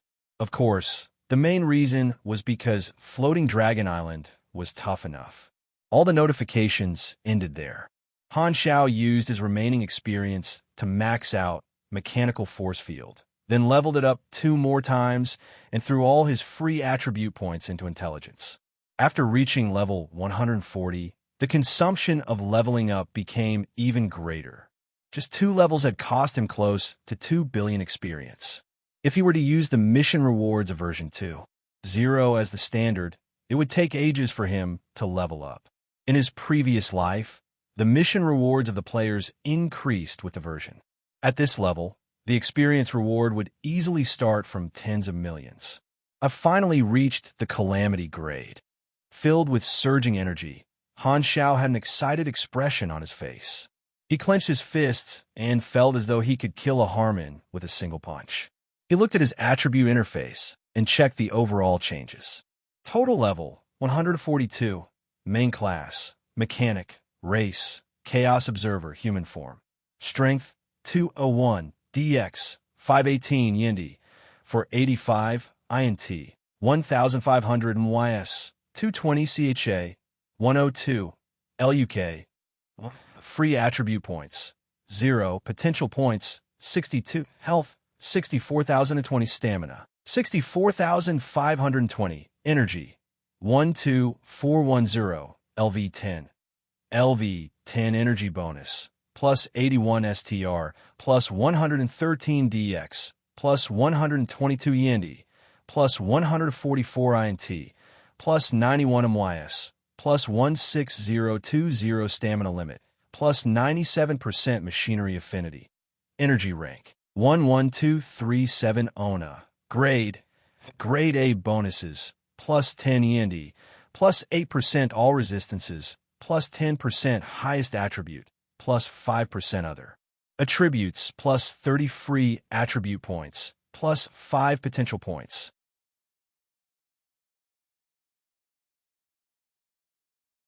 Chapter 565. After carefully checking his Calamity grade changes, Han Xiao tidied his clothes, unlocked the door, and left the training room. Turning around the corridor of the base, he bumped into Erosia. "Where are you going?" Han Xiao greeted her and almost blurted out, "Have you eaten?" Back to the room. Just as Erosia was about to walk past him, she suddenly stopped, moved closer to Han Xiao, and sniffed. Waves appeared in her eyes. "What's wrong? Do I smell good?" Seeing this, Han Xiao could not help but lower his head to look at his body. Erosia shook her head, and a look of uncertainty appeared on her usually calm face. When she walked past him earlier, she had sensed that Han Xiao's aura was different. It was even more ethereal, and she had thought that she had sensed wrongly. "What changes have you undergone?" Erosia was never one to hide things and asked directly. "Oh, you sensed it. My ability has made a breakthrough, and I'm already at the Calamity grade." Han Xiao did not hide it. He had to let his officers know about this sooner or later. Erosia expressed her understanding. Han Xiao had a special meaning to her, and no matter what he did, she would not doubt him and would have absolute trust in him. Furthermore, Han Xiao had recently experienced a huge battle, so it was normal for him to have made a breakthrough. For people without an interface, fighting was the most effective way to increase their strength. That's right. Han Xiao suddenly thought of something and pulled Erosia aside with a smile. "Don't be in a hurry to leave. Let me show you a magic trick." As he said that, Han Xiao activated Chaos Being Release, and his entire body dissipated into a gray fog floating in front of her. Erosia's eyes widened. This kind of transformation in the form of an energy field was very similar to her energy form. She stretched out her finger to touch the gray fog, but it directly passed through it. She did not touch anything, and it was no different from a normal fog. Erosia directly turned into an energy body and entered the gray fog. The golden energy body intertwined with the gray fog, and she felt a warm feeling rising from her body. Normally, she would only have such an experience when she went to the reactor to charge. Upon thinking of charging, Erosia subconsciously tried to absorb the energy in the gray fog. However, her chaos body was maintained by Han Zhao's energy, and this energy was under Han Zhao's control. Sensing Erosia's actions, Han Xiao released a small portion of his energy for Erosia to absorb it. Erosia suddenly turned into a ball of light, and the energy she absorbed from her chaos body made her feel very comfortable. She could not even be bothered to maintain her human form. If not for the fact that she did not have vocal cords after energy, she could not help but sigh in her body. If not for the fact she did not have vocal cords. The energy of a calamity-grade super was denser, and it also had Han Zhao's genetic imprint. It was completely different from the energy in the reactor. Energy was the HP of the chaos body, and with a little of it being absorbed, the HP would immediately decrease. Han Zhao realized that the chaos body could transmit mental signals, and he sent an idea to Erosia, asking her to inject energy into the gray fog. Logically speaking, energy could be exchanged. A golden energy entered the gray fog, and, as expected, the HP of the chaos body was instantly replenished. Han Zhao had no idea. Because most of the talents in the chaos body mode were frozen, Erosia could not only be a battery, but also a portable HP bottle for the chaos body. With that thought in mind, the mental signal was sent out again. Erosia changed her form into the shape of the chaos body and completely merged into the gray fog. The chaos body instantly shone with a golden light. This state was a deeper connection, and the efficiency of energy transfer was higher. It was equivalent to Erosia possessing the chaos body. After experimenting for a while, Han Zhao deactivated the chaos body and returned to his physical body. Erosia bounced out of his body and also deactivated her energy transformation. "Is this your new ability?" Erosia could not help but ask. For some reason, her beautiful face was a little red. "Yes, I comprehended the power of the void." Han Zhao's expression was a little strange. He felt like he had done something strange just now. Shaking his head, Han Zhao shook his head and recalled what he had felt just now. He suddenly remembered that the chaos body was a life form in the form of a domain, and it also used energy as its lifeline. Therefore, he looked for Erosia to test it out. The result was not unexpected. As long as they were connected and controlled by their consciousness, the energy of both parties could be transferred to each other. However, Erosia could actively absorb energy, but the chaos body could not. It could only passively accept the input of energy. Erosia's energy transformation ability had an important characteristic, which was that it could be used in almost all forms of energy. This was the basis to ensure the conversion. The talent of the Chaos Observer is very special. There should be more uses for it, Han Zhao thought. After advancing to the Calamity grade and gaining a new ability, he had to familiarize himself with it. He casually threw an Observer's mark to Erosia, and the two of them left. On the way, Han Zhao suddenly thought of Rista's request. He was not prepared to go back on his word. After Rista finished his work, he would help Erosia recover her memories as soon as possible. In any case, he had already guessed the final goal of the reboot mission. As long as he did not deal with the Mecha Empire Manison, it would be fine. Over the next few days, the officers of the mercenary group gradually found out that Han Zhao had officially stepped into the Calamity grade. Unlike Erosia's calmness, all the officers were shocked. That was a Calamity grade. Even before their captain reached the Calamity grade, he was already able to face 3 Calamity grade supers head-on. Just how strong would he be now that he had officially stepped into the Calamity grade? The one who was the most shocked was Haluz.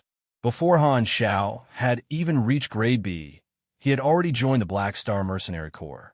He had personally witnessed Han Zhao catching up to him at a miraculous speed step by step, overtaking him, and finally leaving him far behind. Now, even his taillights could not be seen. In just a few short years, he had gone from grade C to grade A. Even he had only touched the edge of grade B+. Haluz had never heard of such an example. Just what did this person eat to grow up? Sylvia was the happiest. After spending so much time together for so many years, she had already treated the Black Star Corps as her second home. The mercenaries here were also very nice to hear, and she really liked this place. Now, there was finally a Calamity grade supers supporting them. Furthermore, Black Star was also her teacher. She also felt honored. However, over the past few days, None of the officers had seen Han Xiao. Han Xiao had been in seclusion in the machinery modification room. Grade A was the hidden prerequisite to fusing with some high-level blueprints. One's equipment could be fully upgraded, and there was no need to change the model. However, they could use stronger machines of the same type.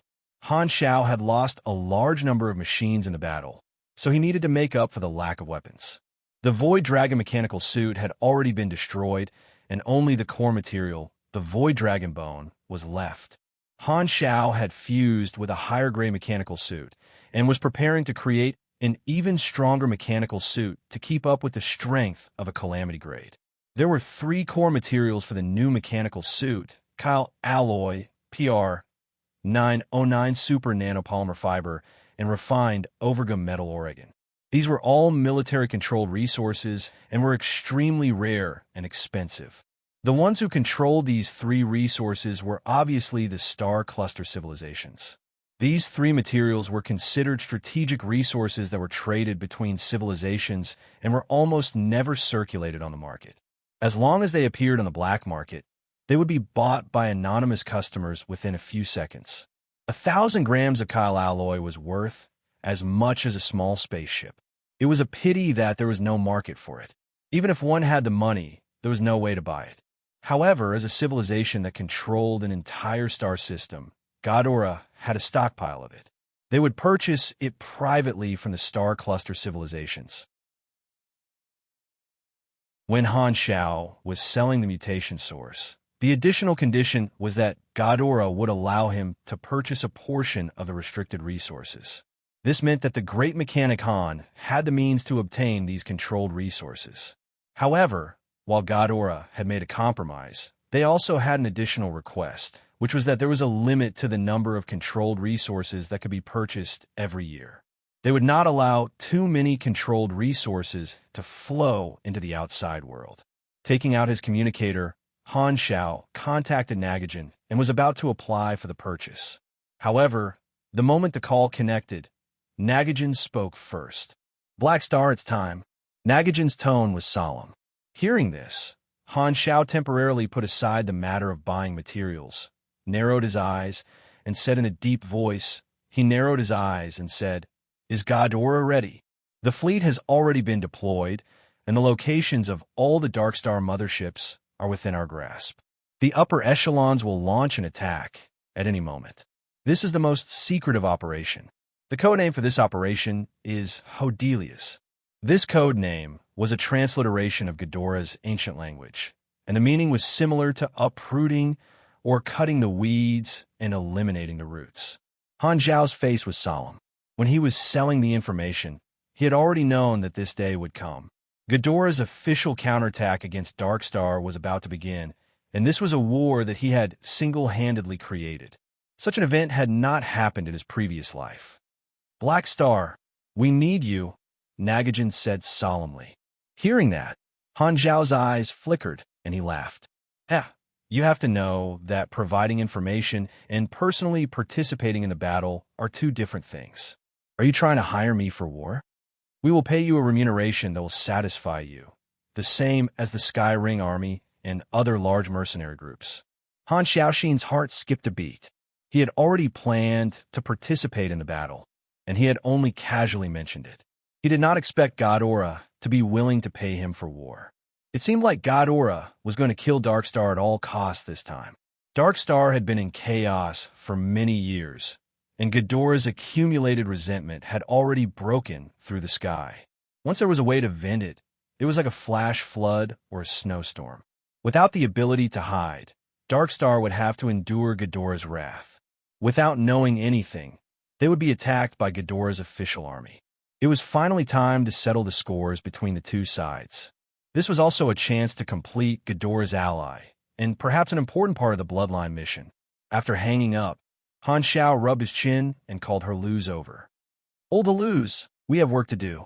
Gather all the mercenaries and prepare to depart, including the hundreds of thousands of new Inhumans." "Yes, everyone." Han Xiao smiled. Using a galactic war as an entry point to lead the players in a galaxy did not seem like a bad idea.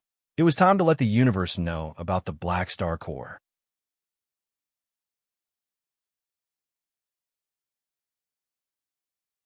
Chapter 566. It is close to dusk. The clouds seem to be burning, painting the construction site in a light yellow color. The mercenary group's spaceship array floated quietly above the base. The people on the ground looked up from time to time, their eyes filled with admiration, envy, and other emotions. What had happened in the past few months had overturned the worldview of the people of Blue Star. It was like a dream. Sometimes they would wake up in a daze early in the morning and think about what had happened yesterday before coming back to their senses. The hovering spaceships were like flags, constantly reminding the people that this planet had entered a new era. It wasn't the transition from the old era to the new era of the planet's history, but a completely new era that was broken and then established, truly connecting to the universe. In the eyes of the Blue Star government and the people, the changes in the past few months were like the tide of an era, overturning all the old structures and thoughts. However, in the eyes of the people in the galaxy, it was just another native planet that had been baptized by the worldview. To the Black Star mercenaries, this was just another mission. In the eyes of the players, everything that happened to Blue Star was a very normal storyline. The players were more concerned about when they would enter the galaxy. All signs pointed to the fact that the Black Star Corps would be the faction that would guide them and a faction with a bright future. There were already hundreds of thousands of players joining the Black Star Corps, and there were new players passing the test every day. In the plaza of the base, after Haluz sent out the summons, the players arrived one after another. Han Xiao took out the mechanical throne that he had used once when he made the declaration of return. This thing was specifically used to make him look cool. He floated in the air above the plaza to ensure that all the players could see him. When he returned, in order to improve his image in the hearts of the players, he gave a speech. When he left, he was going to give the same speech to end the storyline of Planet Aquamarine for the players. At the same time, he was going to start a new phase, connecting the past and following. He felt that this was more perfect. While thinking, Han Xiao opened his mouth. A few months ago, I returned from the galaxy and fulfilled my promise to accompany Blue Star through the calamity. Now, I have fulfilled my promise. The calamity is over, and the strong enemies have retreated. Today is the day we leave. The mutation disaster had been resolved by him in advance, and the civilization of Blue Star had been preserved. Billions of lives had been saved. Compared to his previous life, this outcome was much better. It was time to continue the journey of conquering the stars. The players in front of him were the best warriors.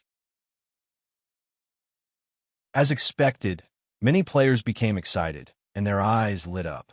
Finally, we can enter the interstellar space. We've been waiting for so long that the flowers are about to wither. Han Xiao glanced at it and continued. The Black Star Corps will leave with me. Over the past few months, hundreds of thousands of people have passed the test and become members of the Corps. I will fight with you in every corner of the sea of stars. As for those who haven't joined the army, if you're willing, I've left a base in Blue Star. You can apply to join the Black Star Corps. No matter what your identity is, as long as you pass the test, the Black Star Corps will always welcome the strong. When the time comes, there will be spaceships to pick up the newcomers and send them to our base in the galaxy to become official members. The target of his recruitment was not only the players, but also the normal people of Blue Star. There would always be people who yearned for a higher stage. The hundreds of thousands of army players were overjoyed. Indeed, only by joining the Black Star Corps could they head into the galaxy together. The selection in the past few months was to determine the first batch of people to enter the galaxy. This was the greatest benefit of the faction. They were in the lead. The other players were slightly depressed, but there was nothing they could do. It was their fault for not being able to win the selection. However, they did not feel too bad. They just did not get the first batch of people to enter the galaxy. The Black Star Corps had left a channel for them to join, and as long as they continued to pass the test, the second and third batches would be there sooner or later.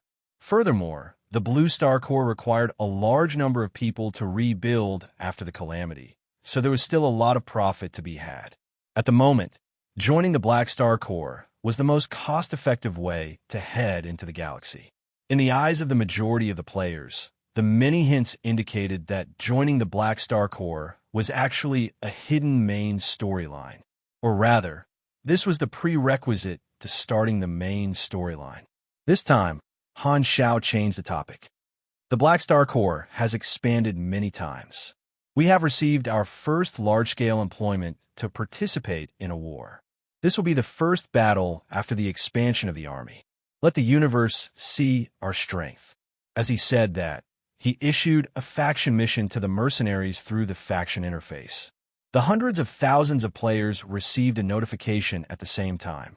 You have triggered the faction mission, Black Star Corps. First battle. The mission notification indicated that this was the players' first large-scale employment after joining the Black Star Corps. It would be their first battle in the galaxy. Following the army into battle would reward them with 500 faction favorability. The reward was limited, so Han Xiao only gave out faction relationship rewards. However, this was only the first mission. When he met up with Ghidorah's troops, he would naturally receive an official war employment mission. At that time, the players would also trigger submissions for war employment and receive EXP and remuneration. That was the real benefit. This was also the reason why Han Xiao had adopted the mercenary group model. If he did not have enough rewards himself, he could make up for it through the missions of the employer. Basically, he was like a human resource intermediary or a pimp. Only the first batch of players could make it in time for this war. Going to war as soon as we enter the galaxy? This is going to be fun. This is special treatment. Everyone could not help but be excited and discuss. Han Xiao looked around one last time. Bennett stood beside him and nodded. He had decided to stay and continue managing the sanctuary. Hela and Aurora had already decided to leave Blue Star. After this incident, Han Xiao was going to send them to Floating Dragon Island to further their studies. Thus, they decided to leave together. The two sisters did not have much luggage and were alone.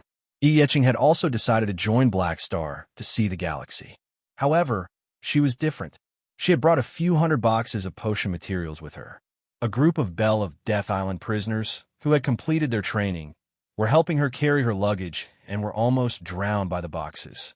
Han Xiao paused for a moment before raising his tone. Then let's go. The hovering spaceships lowered their altitude and unfolded the gangway. Hundreds of thousands of players and mercenaries stepped onto the spaceships with excitement. Basically, all the club guilds and professional players in Blue Star were in the first batch. They were secretly delighted. When they entered the galaxy, the other clubs were still playing in the mud on the planet. Everyone boarded the Blacklight Stealth, and Han Xiao was the last to board. The hatch closed, and with the Blacklight Stealth at the lead, more than 20 mercenary group spaceships quickly took off, disappearing into the horizon of Blue Star with the hundreds of thousands of players. The last ray of sunlight disappeared with the spaceships. Dusk ended, and night fell. The people on the ground raised their heads and looked up until the spaceships completely disappeared from their sight. Black Star Corps. Countless people were excited. It was as if they had witnessed the start of a legend. Nagajan's spaceship had been waiting outside the atmosphere for a long time, leading the Black Star Corps to meet up with the other mercenary groups. It would take a few days. It was the first time the hundreds of thousands of players had entered the galaxy, and they were rather excited. Through the galactic channel, they understood the structure of the galaxy in detail. The space of the transport spaceship was large enough, and the facilities were complete. The players were familiar with the structure of the spaceship, and they basically repeated the actions of Mad Blade and the others in the past. However, on the forums, the effect of this event was extremely sensational. The first batch of hundreds of thousands of players entered the galaxy, and countless foreign players came over to watch. They were extremely envious. These players were a key part of Han Xiao's plan. By bringing the players into the galaxy in advance, he could use them to quickly develop his organization and fill his wallet. The Ghidorah War mercenary mission was an opportunity to let the mercenary industry and galactic organizations recognize the Black Star Corps' ability again, refreshing their impression and increasing their reputation. The Black Star Corps was no longer a small team like before. It had been upgraded to a large army, and as long as their reputation was spread, there would be an endless stream of mercenary missions. This first battle was also a good opportunity for these players to familiarize themselves with the mode of galactic warfare and the flow of the mission. A few days passed in the blink of an eye, and the Black Star Corps fleet followed Nagajan's spaceship to the rendezvous point. The Alliance fleet of the large mercenary groups could be seen from afar, and it was slowly moving through the universe. Han Zhao's spaceship was welcomed in, and he immediately received a communication request. The other party was the army commander of the Sky Ring Army, Gyuraja. The two of them had worked together many times, and their relationship was not bad. "Black Star, why are you here?" Gyuraja had a long, needle-like beard, and his tone was filled with surprise. "Ghidorah also hired me to participate in the war." Han Zhao smiled. "Aha, I thought you were just acting as a broker. I didn't expect you to participate personally. Looks like we will have to fight side by side again." Gyuraja laughed. The mission on planet Golden Gate previously was led by Han Zhao, and he remembered this favor. Han Zhao shrugged and said, "Since Ghidorah can't afford it, I'm here. By the way, you're quite close to Ghidorah. Do you know what we're going to do in this battle?" Gyuraja asked. To prevent information from being leaked, Ghidorah only told the mercenary groups to be on standby. He did not reveal that this battle was against Darkstar, so these large armies were all kept in the dark. "Since Ghidorah doesn't want to tell you, I can't tell you either. This is a secret." "You indeed have something going on with Ghidorah." Gyuraja did not force him and said, "All the commanders are having a meeting on Sky Ring, and they're assigning missions. You're just in time." I'll head over now." After hanging up, Han Zhao piloted the Blacklight stealth deep into the Alliance fleet and arrived at the Sky Ring Army's formation. Sky Ring was the flagship, and it was as large as a mountain. The hatch of the spaceship docked, and Han Zhao led the officers onto Sky Ring. Sky Ring mercenaries were already waiting at the entrance to welcome them and brought them to the main hall of the spaceship. The hall was spacious, and there was a circular sofa in the middle. More than 10 large army commanders were seated on the sofa, each occupying a position. The mercenaries of the various families were either seated or standing behind their respective army commanders. The moment Han Zhao and the others walked into the hall, the mercenaries present all turned to look at them. Aurora tugged on Hela's clothes and said carefully, "Sister, the life force fluctuations of these people are very powerful." The mercenaries present were all well-known mercenary groups from various star systems and star zones. They were all elites of their respective regions. For example, the Sky Ring Army had 2 Calamity-grade supers, including Gyuraja. The other army commanders were basically all Calamity-grade supers as well, and the people beside the army commanders were all officers. It could be said that there were many experts present. Hela's eyes were solemn. The gazes of these mercenaries gave her immense pressure, as though every single one of them could easily defeat her. At this moment, many army commanders smiled and greeted them warmly. The atmosphere suddenly became more relaxed. "Yo, Black Star is here. It's been a while. Brother, sit beside me." More than half of the mercenary groups present had interacted with Han Zhao before and even had a cooperative relationship with him. They were all familiar with him and invited him to join them. Han Zhao smiled and responded to them one by one. He felt extremely safe in the midst of a bunch of powerful allies. Haluz and the others also greeted the mercenaries they knew. The 2 sisters did not know anyone and did not say a word. Hela secretly observed this group of galactic mercenaries of different races and outfits. These people are Han Zhao's peers. They all look very powerful. Han Zhao walked to the circular sofa, and an army commander codenamed Underworld Feather moved her, but patted the seat beside her and gestured for him to sit beside her. Just as he was about to sit down, a short army commander suddenly spoke with an unhappy tone. "Black Star, your mercenary group only has so few people. Why are you here?" Everyone's laughter immediately stopped. Han Zhao paused and looked up. The army commander who spoke was a stranger. They had not worked together before and should be a partner called by another mercenary group. "So few people?" That's right, the expansion of my mercenary group only happened not long ago. It was only filed with the Mercenary Alliance and had not reached these people's ears. Han Shao understood. In other words, in the eyes of these large mercenary groups, he was still a small mercenary group with only 100 members. You're tuning in to the Warrior Lore YouTube channel. Don't forget to subscribe and join us on this journey to catch the most captivating stories.